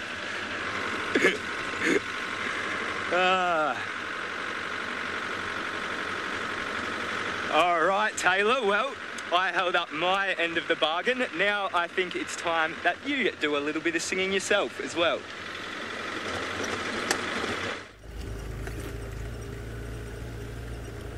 No, Patrick, that does not count. Does Pat stand for Patrick or Patricia? I'm not sure. I can't help myself, sorry. Ah, goodness. So, Kirsten agrees and says it stands for Patricia. You can't just sing the original happy birthday. That is not the Wild Earth way. How come I had to do a rap? Oh, it's because Brian was on the car with me and he could beatbox. And then we also, it was great. We had some tinging, like there was lots of things going on. I think I was banging a guari branch as well for side effects.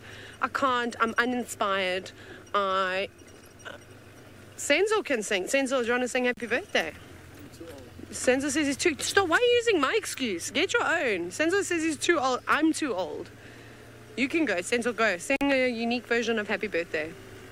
Yes, in your opera. Please, we're waiting. Come, Senzo, I'll do it with you, I promise, but... Will you do it if I do it? I don't know. How does opera go? Oh, happy birthday to you, Jamie and Steph and Happy birthday to you. We literally hear crickets. We'll clap for ourselves, Senzo. You're the best.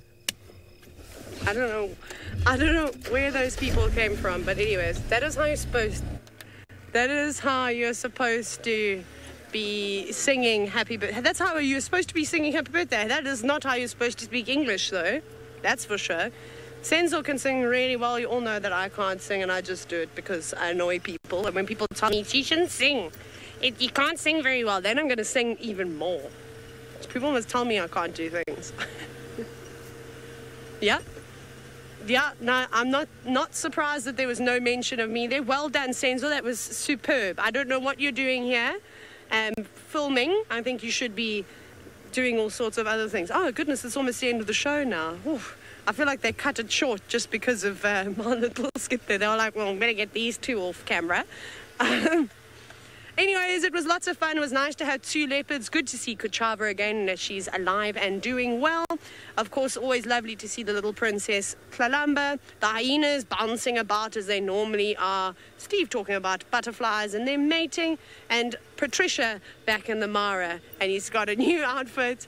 He's got shukers. He's learning the Maasai way. So a big thank you from all of us here at Wild Earth. We'll be doing it again bright and early. See you then.